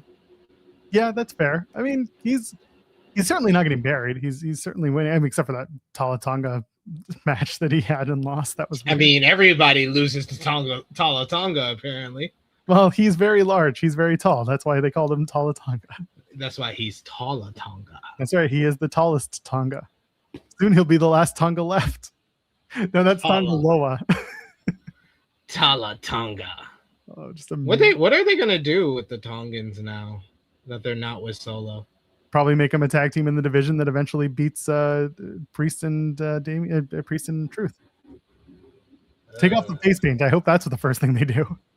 I know they teased a program with Finn Balor, so that's play right. off of Tama and Finn's history with one another in the Bullet Club.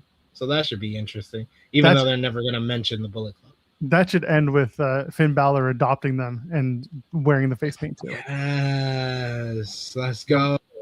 Balor Club returns 10 years later, except it's not with the Good Brothers. It's with the OGs. My Balor Club, MBC. The NBC, dong, dong, dong. Wait, that's NBC. My bad. MBC. That's MBS I'm thinking of next. He's like, next one.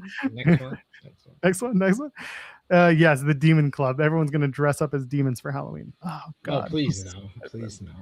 Anything Everybody else? has their face paint on. There you go. Yeah. And then, of course, the main event segment, we kind of touched on it. Seth Rollins comes out and interrupts Roman Reigns before he can say anything beyond acknowledge me. Because, once again, I submit to you the 10 minutes from which you have time from the moment the song hits until Roman Reigns says the word acknowledge me. In those 10 minutes, you can make dinner, you can start the laundry, check on your children if you have any, or maybe your pets, maybe take them for a walk. You could refill your water bottle, have a nice relaxing drink. You can even check out what's going on in the other worlds of sport. And by the time you get back in 10 minutes, you will have lost absolutely no time. And Roman Reigns will finally say, City, acknowledge me. And everyone cheers, and he's still the heel. Anyway, Seth Rollins comes out and proceeds to tell him, we're old. This new generation is going to lap us if we don't beat them all. So let's beat each other at SummerSlam. And Roman Reigns says, you're a bitch, and we're going to have a match, and we're going to end this Shield conversation once and for all. You've never beat me. Well, it's not true because they beat each other before. And we're going to have this match at SummerSlam. Hooray. Yeah, I can give y'all a little bit more details than that. The Joel Pro fast action version. There's a million other recap shows who talk about this. No, I thought this was Seth Rollins' best promo in years. Honestly, so probably since his promo work building up to that first matchup with Punk on the Netflix premiere. That's probably the last time that Seth had a promo this well done. Seth came out. He wanted the matchup against Roman. Roman says, like, what have you done? You've done nothing. You get to the back of the line. And then Seth brought up the fact that he's always owned Roman. Brought up the fact that he beat Roman middle of the ring at WrestleMania 41 triple threat matchup.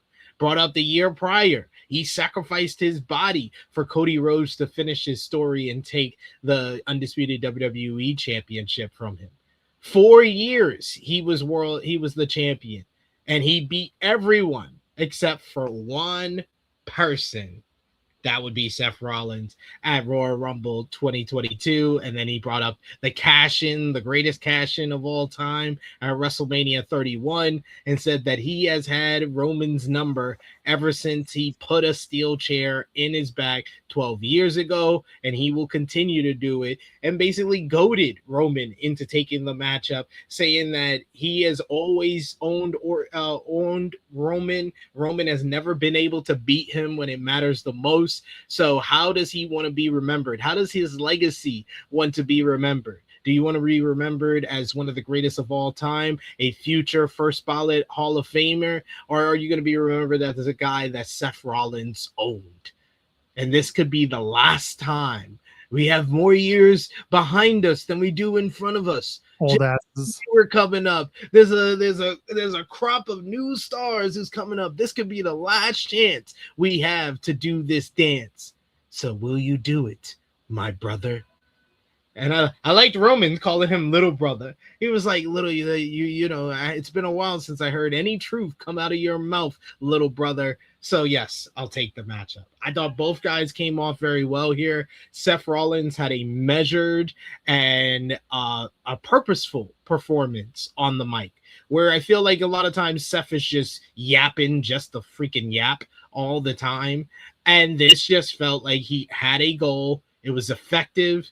It was to the point despite being a longer promo. And I thought that Roman's response felt like he was everything that Seth was saying got to him. It got in his head. It got in his heart. Like Seth said, I'm in your head. I'm in your heart.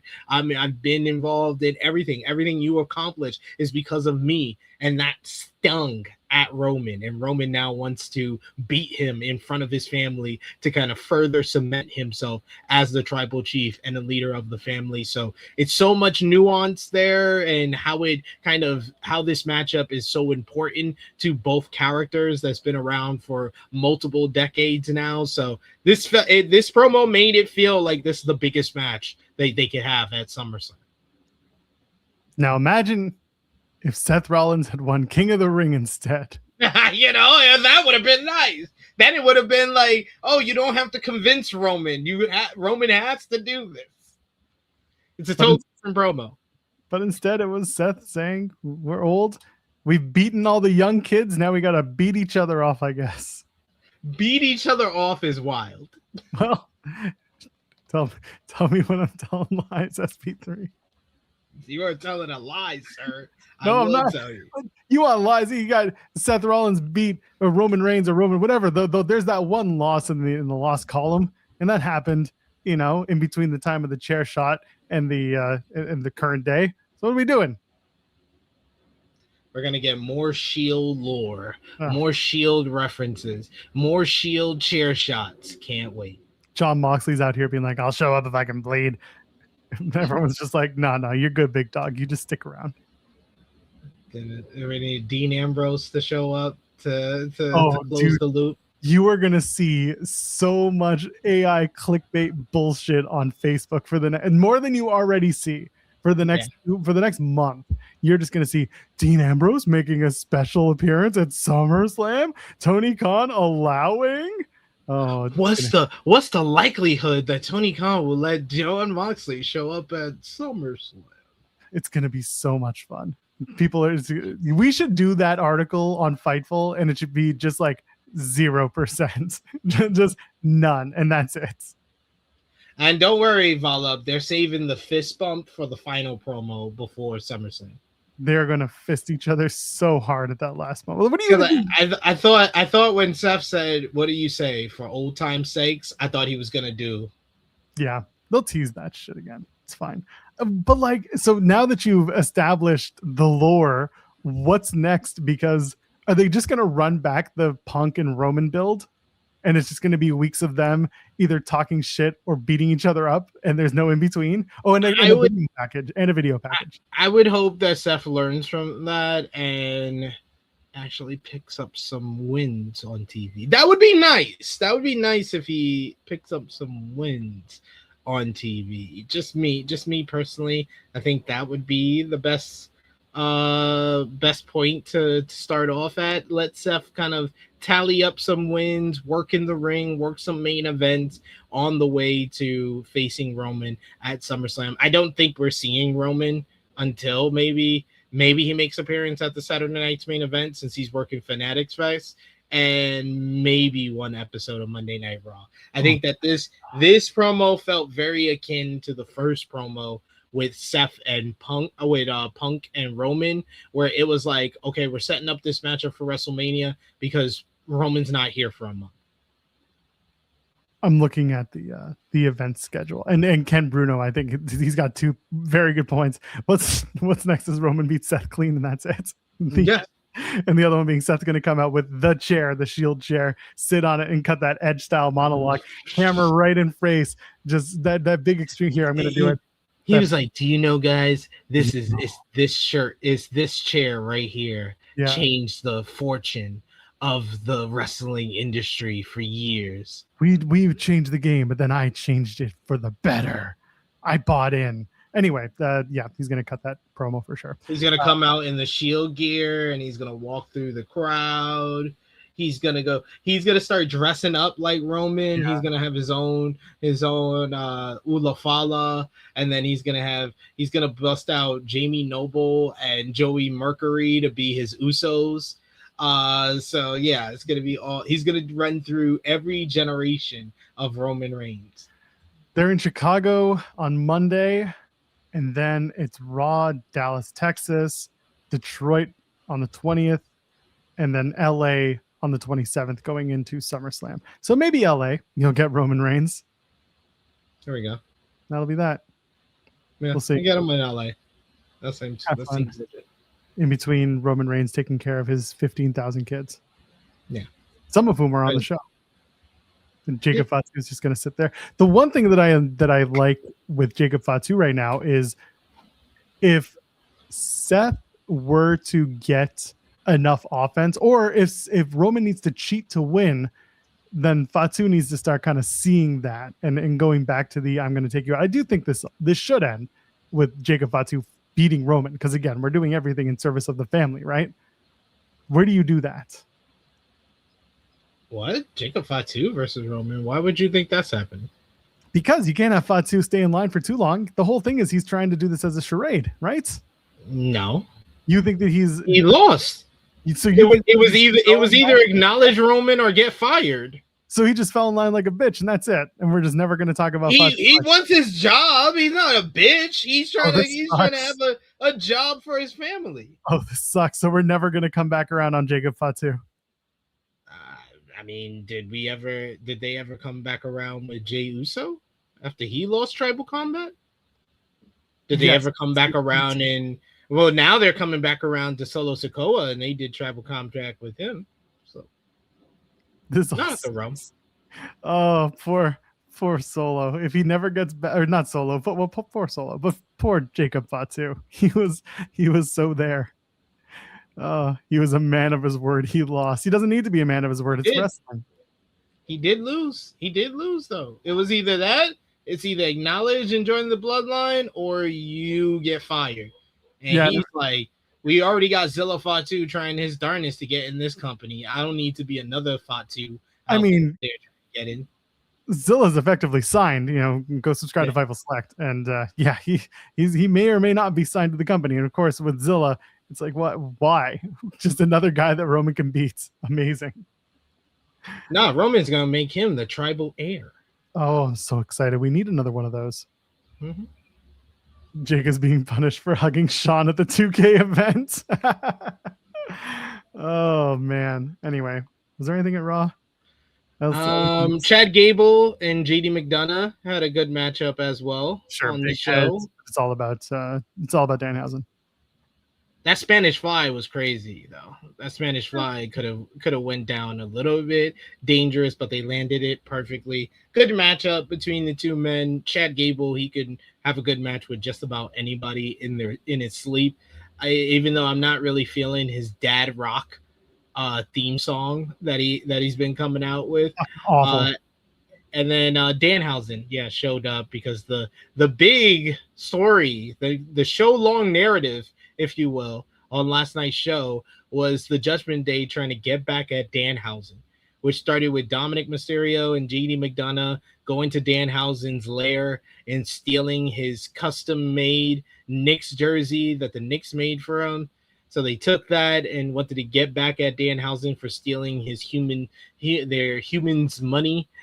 So this led to Liv Morgan basically telling Danhausen that they were sending a message to him and that he needs to make this right. And Danhausen was just like, I'd make one right. And basically they was like, giving us the money back. So then Danhausen came out with a suitcase full of real money, real human monies. And flour. And apparently a booby trap, because when Dom went to open it after JD lost, it blew up in their face. Danhausen stole the Knicks jersey back. He was going up the ramp at the entranceway celebrating, and then Raquel Rodriguez laid his ass out, stole the jersey back, and that was the end of the story. Why does Triple H love doing stories where people steal other people's shit? Because this man only knows 3 stories to do. And he thinks guy shows up in a mask and a hoodie, mystery angle.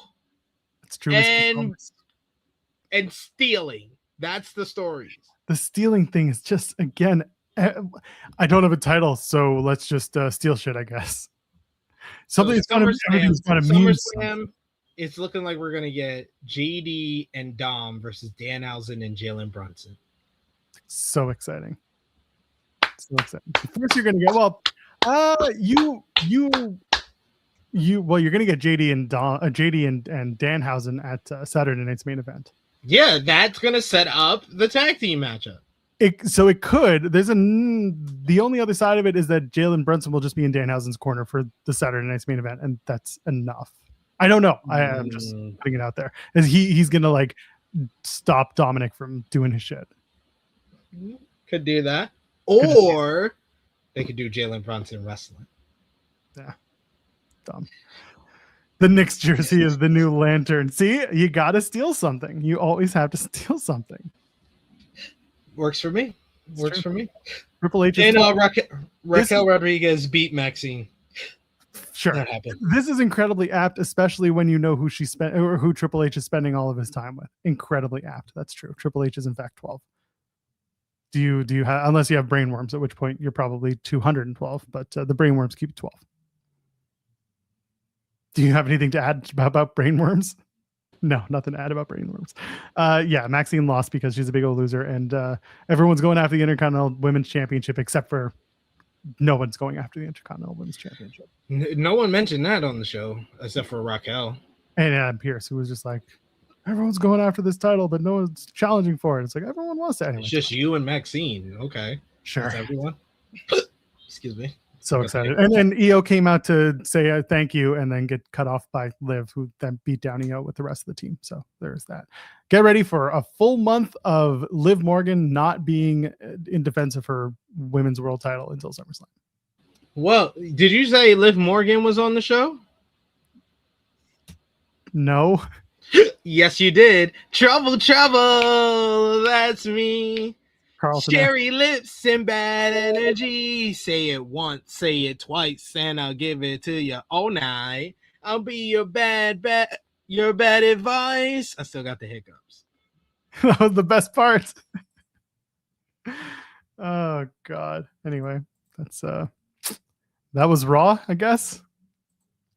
I am so excited for one hell of a show. Oh, something. They overloaded SmackDown. I don't know about that, but they got SmackDown coming. You might even stop hiccuping sometime this year. That's my favorite part. I didn't think there would be anything worse than Liv singing Trouble, yet here we are. That's true, Ken. That's true. SB3 doing it in his best. My rendition of Trouble is actually better than the real version. It's the swing version. It's the trouble. Yeah, that's me. Yeah. You should reenact the entire video. I have way more rhythm than that. That is not how I am singing it. Well, yeah, because you put a little more swing into it. Because it don't mean a swing thing if it ain't got that swing. That's right. Is there anything else you want to talk about from the weekend of professionalized versions of professional wrestling? You want to talk about Forbidden Door a little bit? I thought Forbidden Door was another great AEW pay-per-view. I think that the best analogy that I can give, Double or Nothing, was this year's All Out 2021, where it's like immediately everybody was like, oh, this is the greatest pay-per-view I've ever seen, greatest AEW pay-per-view of all time. Yet All Out 2021 had immediately after it one of AEW's other greatest pay-per-views of all time, Full Gear 2021, which I thought top to bottom had a better card with more great matches than even All Out did Full Gear 2021. But All Out is remembered as the one that's the best, one of the best shows ever. I think that Full Gear 2026 in a lot of ways is the Full Gear or Forbidden Door 2026 is the Full Gear 2021 to Double or Nothing, because this card, there is no like bad matches on this card yet again. Back to back, they gave us no skip albums. They gave us straight up Illmatic followed by Get Rich or Die Trying. If you're a hip hop head, those two albums back to back, because this card just has banger after banger. It has match of the year candidates, whether it's Ospreay and Swerve, or Omega and Zack Sabre Jr., or Mercedes and Maya World. It has matches that over delivered significantly, like Tekla and Starlight Kid. I knew would be a good matchup. I did not expect it to be excellent. That matchup was superb. And Starlight Kid made herself into a star that more people know about, and Tekla just continues her meteoric rise in AEW. And then you had the tag team title match, which was probably the worst match on the show. It's still a good match, and it has the best moment of the show as well, with Jay White making his return. And I'm so happy for Jay White. He's someone that I have missed, and I've done, I want to say, close to 100 different features for WrestleTalk.com, where I'm like, Jay White's coming back at this event. Jay White's coming back at this event. Jay White's coming back at this event. And then finally, it hit at Forbidden Door. He is back in AEW, and so glad to see it. And so glad that they immediately put him in a feud or program with David Finlay, because that is a feud that needed to have some follow-up following how Jay White left New Japan Pro Wrestling, with David Finlay usurping him as a Bullet Club leader. So happy for Jay White being back. Happy that he's in there with David Finlay. The opener was probably the loudest that the crowd was the whole night, with the Young Bucks, El Sky Team, and Unbound Co. And what a phenomenal matchup they delivered. Kenny Omega and Zack Sabre Jr. put on an absolute professional wrestling clinic. And one of the best lines on commentary the whole night was Nigel McGuinness saying professional wrestling is an art form, and that, my friends, was a masterpiece, because it most certainly was. It's two different styles coming together and just making beautiful music with one another, what Zach and Kenny were able to do. And then that followed up with Moxley and Bandito, which was like an ultimate styles clash that worked really well, put over Bandito. Bandito at this point is like Teflon, because he's lost so many pay-per-view matches, yet he always delivers great matches regardless of who he's against. And he did that yet again with Moxley on Sunday. So a lot of great stuff. You know what he should deliver? That Ring of Honor world title in a bag to Tony Khan, so that he can give it to literally anyone else. That's what he should do. It's time, Bandito. It's time to lose one of those matches for real. It's over. It's done. None of this. I get it. Yeah, I get it. Maybe Callum Newman was the original plan for Moxley, but come on. It's time to get Bandito, pack him up, give him a new fresh coat of paint, get rid of that title belt, and start doing new things. We're done. Got to keep that title on Bandito a little while longer because they're gonna have to move the other ROH title pretty soon because Maya World is a bona fide star. Like that performance on Sunday, the storytelling in that matchup was freaking otherworldly. Like the underdog babyface story and how they both had that San Jose crowd in the palm of their damn hand. Like they were just had them on the edge of their seat. They had them believing that Maya World could do it. And me coming into that matchup was someone that was like, I think there's a chance for Maya World, but I'm definitely going for Mercedes. And then midway through that matchup, I was basically like, I was like commentary begging Maya World to get to the ropes, begging Maya World to submit Mercedes. I bit on the near fall for the moneymaker. When she kicked out of it, I believed even more that she was winning the Owen Hart Cup. But her and Mercedes went out there, put on one of the very best women's matches that we will see all year long, making herself into a bona fide star. Mercedes cashes her ticket and is going to Wembley Stadium yet again. So that was magical. One of the best matches of the entire show. One of the best AEW women's matches in a very long time. So hats off to both Maya World and Mercedes. And just in case you were depressed or thinking, what they're going to do next with Maya World? How are they going to follow up from this? They literally right after the matchup said, hey, here's Athena to badmouth Maya World. So she is probably beating Athena for the ROH Women's World Championship. And I think that's the right decision. That's a decision. I don't necessarily like what will come afterwards. Well, what will come afterwards is that she'll be on ROH and not on AEW television. So I'm not saying it's the best follow-up for Maya World, but it's a good follow-up to me. I mean, sure. I understand your logic. I just I saw it and I was like, oh no, this doesn't end well for Maya World. Or Athena, for that matter. I don't know if it's really going to do much for Athena coming up anyway, but we'll figure it out. I hope Athena, her losing the title means that she's got an active spot on the AEW women's division. This was a banner night. Like when I did the review yesterday on the True Hill Heat YouTube channel, my MVP for the show was the women's division.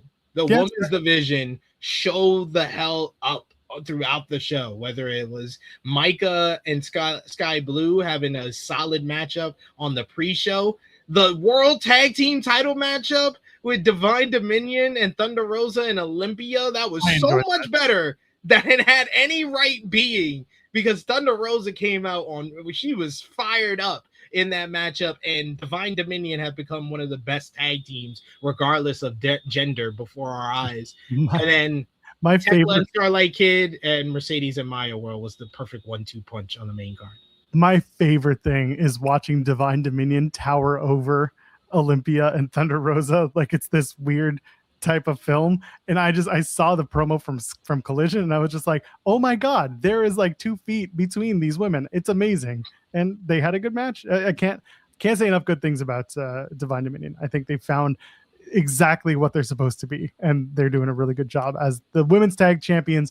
I hope that they figure out a way to continue making the titles important past All In, if the story is we're going to do Brawling Birds, but those tag championships could be treated a certain way if they want to put the emphasis on it, like they have with Divine Dominion. I understand that a lot of their matches have been sub 5-minute matches, and they've been trying to just kind of tell the story of them being dominant in getting to Brawling Birds, but it's been effective. It hasn't been an offensive women's tag team division. As long as you just keep bringing tag teams in to at least have the matches, show that it exists, show that it matters. Yeah. It's not a hard thing to do. That's one thing I give TNA shit for with the Knockouts tag division, but it's effective for AEW to do it this way. Even WWE doesn't do it very well.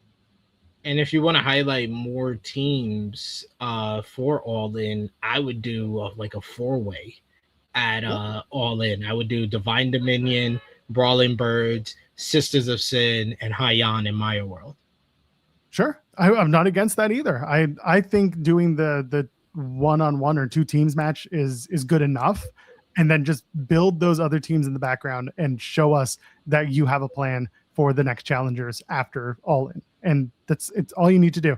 I could see Sisters of Sin and Divine Dominion doing the redemption match, but we'll give it time. I've given a lot of time to the women's tag division because I was not a big fan of the tournament, and I think I'm still right for the ways that I felt about it, but they have at least found a way to make the women's tag division matter without making it sound too important for what it is. Yeah. I'll give them that. And again, right in the middle. Yeah, and they've been on pre-shows, and that's a totally fine way to place it. Again, if you're going to have titles, at least make the titles matter based on their position on the card. That's important to me. Then you can get rid of a lot of titles, but if you're going to do tag titles, at least like just make it make sense. Yeah, I agree. So yeah, I really like that matchup, and like I said, Tekla, Starlight Kid, Mercedes, and Maya World were for the best on the whole entire show. The steel cage match, man, was fucking amazing. It was so much. It was everything that makes pro wrestling great. You have 12 amazing performers who are going out there and wrestling their asses off. The Okada Takeshita sequence, the Okada Takeshita and Fletcher sequences, the Fletcher and Takeshita sequences, Briscoe and MJF continuing their rivalry, Kyle O'Reilly getting busted open, showing out Super Nintendos and stuff. Roderick Strong was looking good in there. Nintendo. It's just a regular Nintendo. Okay. Regular Nintendo. You got Orange Cassidy out there bringing the comedy with the orange slices and then just dripping the citrus into the fucking cut of Kyle Fletcher. Freaking Kevin Knight getting exploded. He died, ladies and gentlemen. He died. And then Darby Allin jumping off of the cage. Nobody checked on Kevin Knight either. No. And then it ends with a great turn at the end with Andrade turning on MJF and DCF. Great stuff. That over delivered big time for me. Chat, do you know what NES stands for? I will give you one guess as to what it stands for. Yeah, I think I know it. Yes, I'm pretty sure. So don't tell me there's no such thing as a Nintendo, because yes, I understand the company's name is Nintendo. It was the Nintendo Entertainment System. You want to get weird? It was the Famicom, but let's not go that deep because it was a different looking video game. Yeah, Darby taking the face bump into the thumbtacks is one of the most gnarly things he has done, and that says a lot. Keep it saying we're all over 30. We know what NES stands for. Yeah, we're old. We got to stop these. We got to stop these new kids, man. They got to understand. It's called the Famicom. No, it was called the Famicom, and then they changed it to the Nintendo. Stop it. Yeah. The Nintendo Wrestling Federation. Very nice. But yeah, that cage match owned, and Swerve and Ospreay, man, these guys are just magic together. Jeremy said about it. What did Jeremy say about it? Jeremy gave his long sigh, and I said, whatever you say is not going to work on me because I'm not SP3. But he said that the match is insisted upon itself. Yeah, and I figured. And I put out a whole big rant on our review yesterday where I said, all you people, it was like, oh, they're too self-indulgent. Oh, there's too much athleticism. Oh, there's too much agility on screen. Oh, they're like superheroes. Oh, they're like anime characters. I don't give a damn. This was amazing. This was incredible. Who cares? Why can't you, like, why does all of that, like, I don't understand the people that let all of that take them out of the fact you're watching pro wrestling. Everything looks ridiculous most of the time when it comes to pro wrestling. When you have two guys who are at the top of their game and they deliver on that level, come on. My feeling, and I stand by this. I think, and this isn't a right or wrong thing. This is just when you've been watching wrestling solitarily for a day as long as you are on a Sunday. Like if you're covering it and you're watching all these shows, it does become a lot. There is fatigue. This show was long. Yes, they're all long. They all will be. That's why I split it up.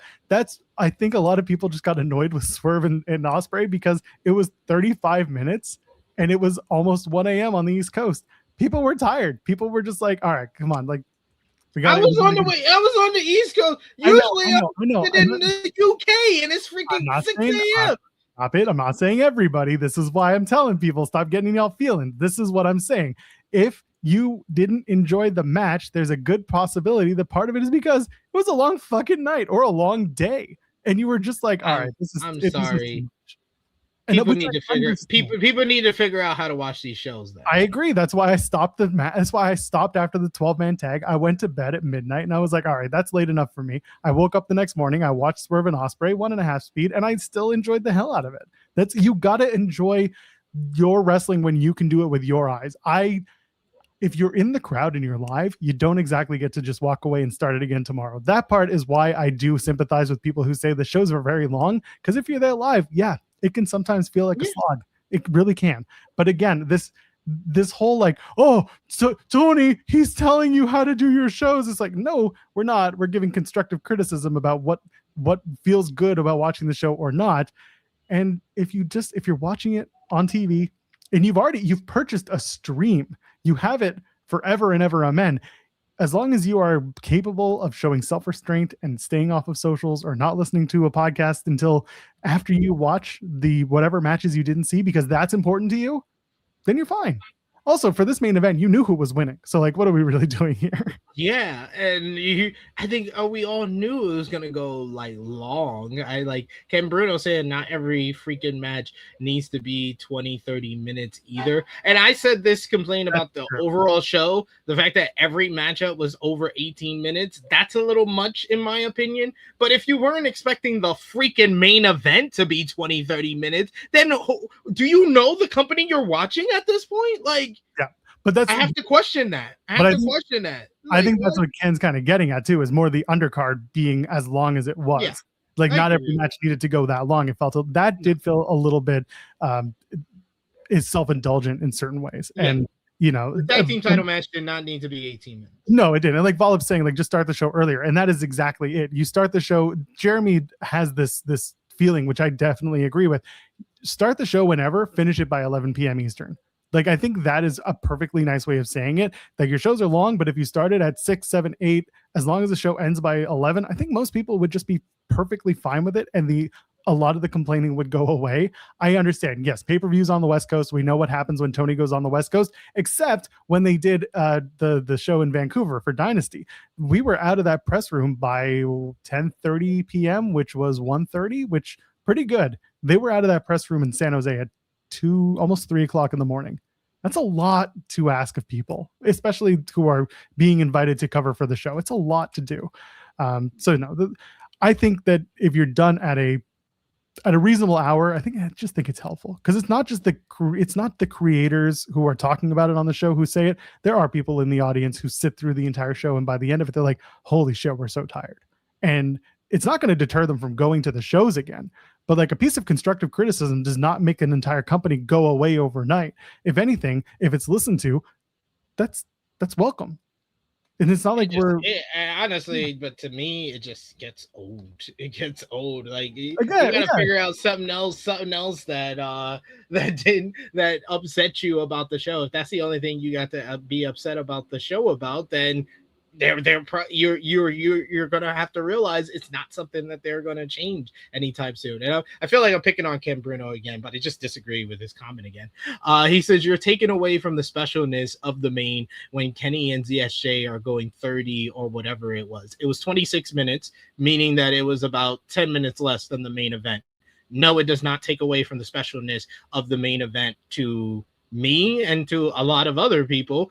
It was the right amount of time for that particular matchup, and it's still early on in the show that you have enough separation that makes it, you're not taking away any specialness of the main event. If it take away the specialness of the main event to you, then That's just 3 letters you have to add, or a number and a letter that you have to add to your comment. And then I won't disagree, because if it took away the specialness of the main event to you, that's fine.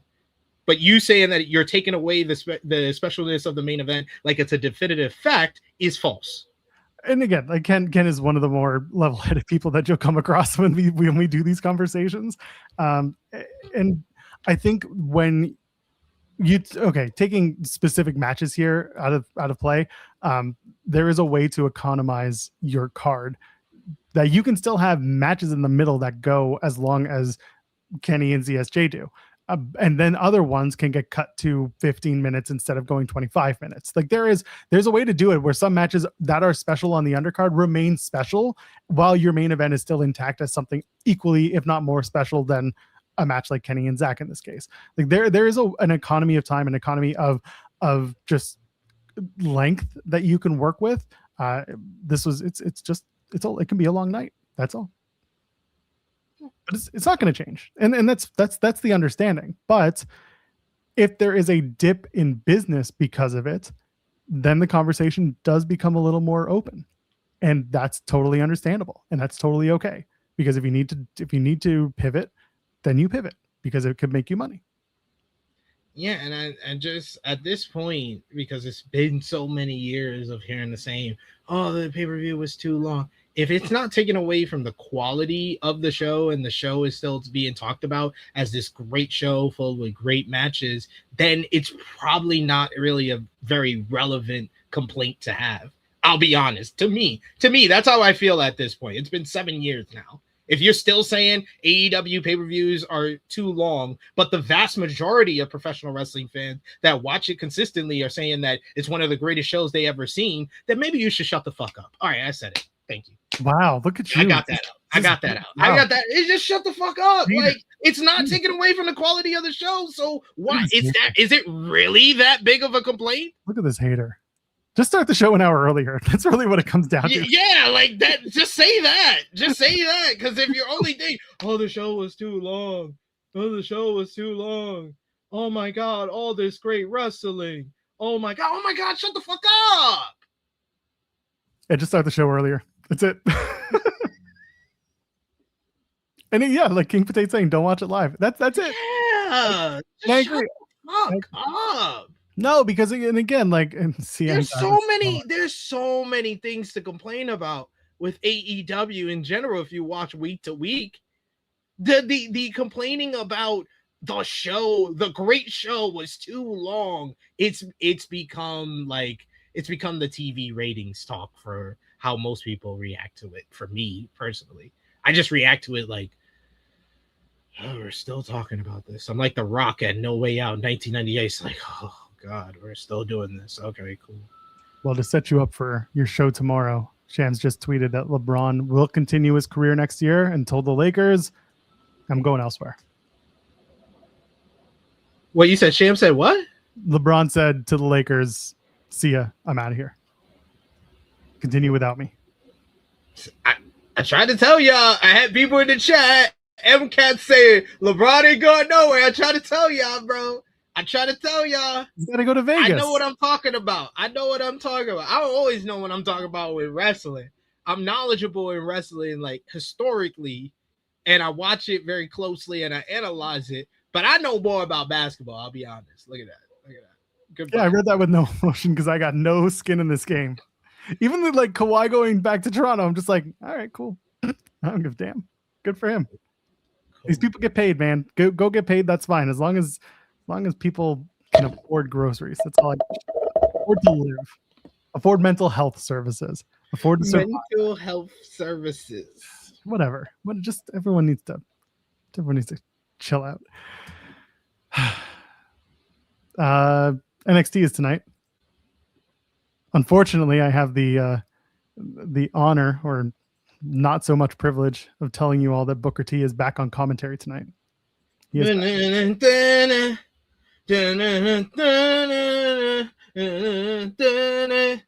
first thing he's going to say. First thing he's going to say is, "Where's my girl Lola? Where's Lola?" Oh man, I know I missed a doozy on Sunday at the Great American Bash. You know I'm 5-1 at the Great American Bash. Chuck it, duck it, quack, quack, moment of the week. Where's my girl Lola, but the tequila green? Kikau! Anyway, so it's going to be the NXT. Ow! I'm so glad that I got to watch NXT without that for 2 or 3 weeks. Oh, that was a good time, let me tell you. Mason Rook takes on Jackson Drake. That'll be fun. Mason Rook's going to shit all over Jackson Drake. NXT tag titles are on the line. Vanity Project takes on Galeno and El Hijo Dr. Wagner Jr. It's back, baby. AAA, NXT, they're working together. They have the new working partnership. None of this TNA bullshit, right? Move out the way. Move out the way, TNA. More like total nonstop ass. Get out of here. Jada Parker takes on Carmen Petrovic for sure, because Natty's going to be somewhere. And then for the AAA Latin American Championship, El Hijo del Vikingo takes on EK Prosper. That's actually a fun match. I look forward to that one. It'll be good. Kim Bruno, this one's all you, baby. Chuck it, duck it, quack, quack. Booker T is back, baby. The worst. I'm not looking forward to that. All right. SP3 will give you the C-suite tomorrow. Is there anything else we have to talk about from the week in wrestling? I'm or the tired. day in wrestling? I'm too. It's because those AEW pay-per-views go so long that you're tired. I get it. No, it's because I watched Great American Bash on Sunday after Forbidden Door. That was a dumb idea. That's why would you subject yourself to that? Nah, I watched yesterday morning. I watched half of it yesterday morning, and then the other half after I did the Forbidden Door review. But no, I think that's pretty much everything. We will talk more about New Japan and everything else during the week. We'll figure it out. Yes. I'm here 3 times this week, so we got time. That is true. I would love to give you the NWA recap, but Louis has been ducking us for the last 3 weeks and not sending me a power recap. There's going to be an interview with Trevor Murdoch going up soon, because apparently we don't cover the NWA here on Fightful, but we just interview all the talent, including the guy, King Harley Race, as I like to call Trevor Murdoch, who is no longer retired and just threw everyone off the scent, I guess. Smart man. Nick Nemeth is the new TNA championship. Okay. Well, that's true. This was the thing that we started talking about before we went on the air that I want to touch on real quick, because we always pivot to TNA for a second. First 2 matches were announced for the Knockouts television title tournament. And the 2 matches are Mara Sade and Tasha Steelz.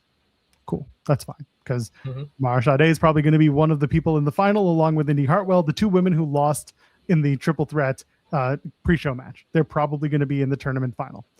The other side, Heather by Elegance and new Knockouts tag team champion Allie. Okay. SP3, who ate the pin in the tag title match at Slammiversary? Heather by Elegance. Heather by Elegance. Who is the new tag team champions? Demon Bunny. Why is the tag team champion going after the singles title and why does the woman who ate the pin in the tag match get a shot in the tournament for this Knockouts tag team title match or Knockouts TV title? Because people can hold more than one title, Joel. That's why the tag team champion's going after it. Prove people wrong when they say there are no women in your division by putting other women in these matches. No, you are assuming they want to prove people wrong.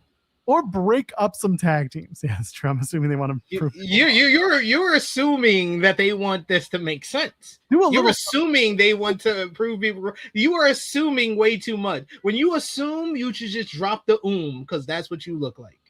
Screw you. Also funny. Allie. He had to give me credit too. I appreciate that. Allie, I can take. Okay, yeah, she's the tag champion. I don't love that, but I'll take that. She at least won a match. Why does Heather get to be in the match when she lost at Slammiversary? Why does she get in? To be fair, the point of the whole match at Slammiversary, to be honest, haven't the Elegance brand turned into really good wrestlers that are about to lose their titles? That was my synopsis. That's what I put in my notes for when I do my review of Slammiversary. Is the whole point of this matchup is Heather and Em have gotten really good, but they're still losing. So they are really good wrestlers that don't have titles anymore. I think they have a good chance of making it far in the TV title tournament. It's all dumb. It's all dumb. Anyway, it's getting a little existential. Let's get out of here. Could you plug your stuff so we can go home? Follow me on the Twitter machine at TrueHillSP3. I'll be live at 1:05 p.m. Eastern Time, myself and Top Guy JJ reviewing last night's Monday Night Raw. So if you didn't like me and Joel going herky-jerky all over last night's show, we're getting a little bit more order over at Rated Raw Review, but it's also the True Hill Heat channel, so it has no order whatsoever. So Top Guy JJ is probably going to talk about the weekend before we even get into the show. But join us live for Rated Raw Review. I'll be here tomorrow for In the Weeds. Also got dropping on the channel tomorrow, Slammiversary review for all the channel subscribers and anybody else who wants to watch. And then for the members of the channel, we got an NXT The Great American Bash review that I'm also doing. So yes, I'm going to be done after tomorrow, reviewing all 4 shows from the weekend. I'm proud of myself. And thank you so much to Joel for joining us today, filling in for Jeremy. And also thank you to Joel for joining me last week for the Slammiversary preview, because I had a lot of fun with that. I was right, by the way. Elias did win. You were right. You were right. They ain't carrying that to lockdown. Nope, no way. They're gonna carry Langley. You were right about Xia Brookside. Most people were. I was right about the Hardys as well. Oh, that one was not a big surprise. But you were like swearing up, and I was like, dude, it's the Hardys in the ladder match. Like, I know what's about to happen. It's fair. I'll take it. It's true. Anyway, let's get on out of here. You know who I am. You know who SB3 is. We're back tomorrow, 10 a.m. Eastern. It's not going to be me because it's Canada Day tomorrow. So I'm going to wave my flag, by which I mean take my kid out and do something fun with my wife. So for SB3, I just did the thing. You know who I am. It's on the bottom of the screen. Audio listeners, we love you. Leave a 5-star review. And for everyone else, leave a thumbs up on the way out. Ladies and gentlemen, friends beyond the binary. We'll see you in the next one.